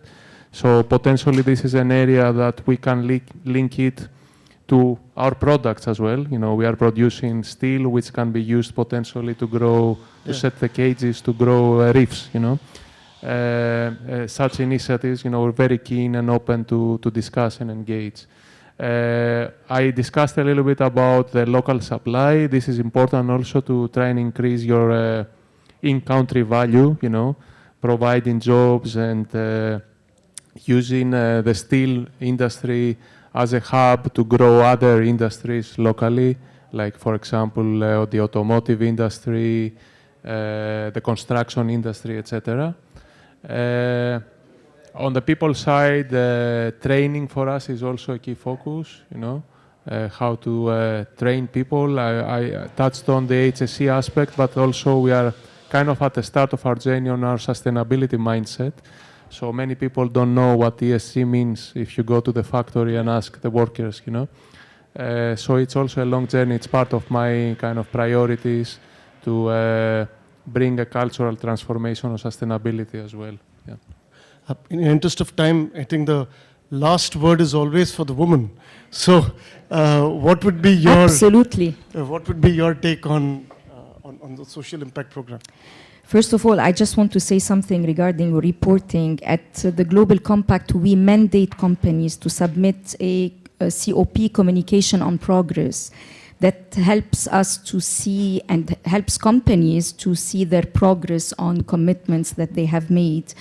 And it also shows their adherence to the global goals, as well as it fosters a culture of transparency, responsibility, and accountability. And that also encompasses not only climate, but also the rest of the, as I said earlier, human rights, labor, environment, anti-corruption.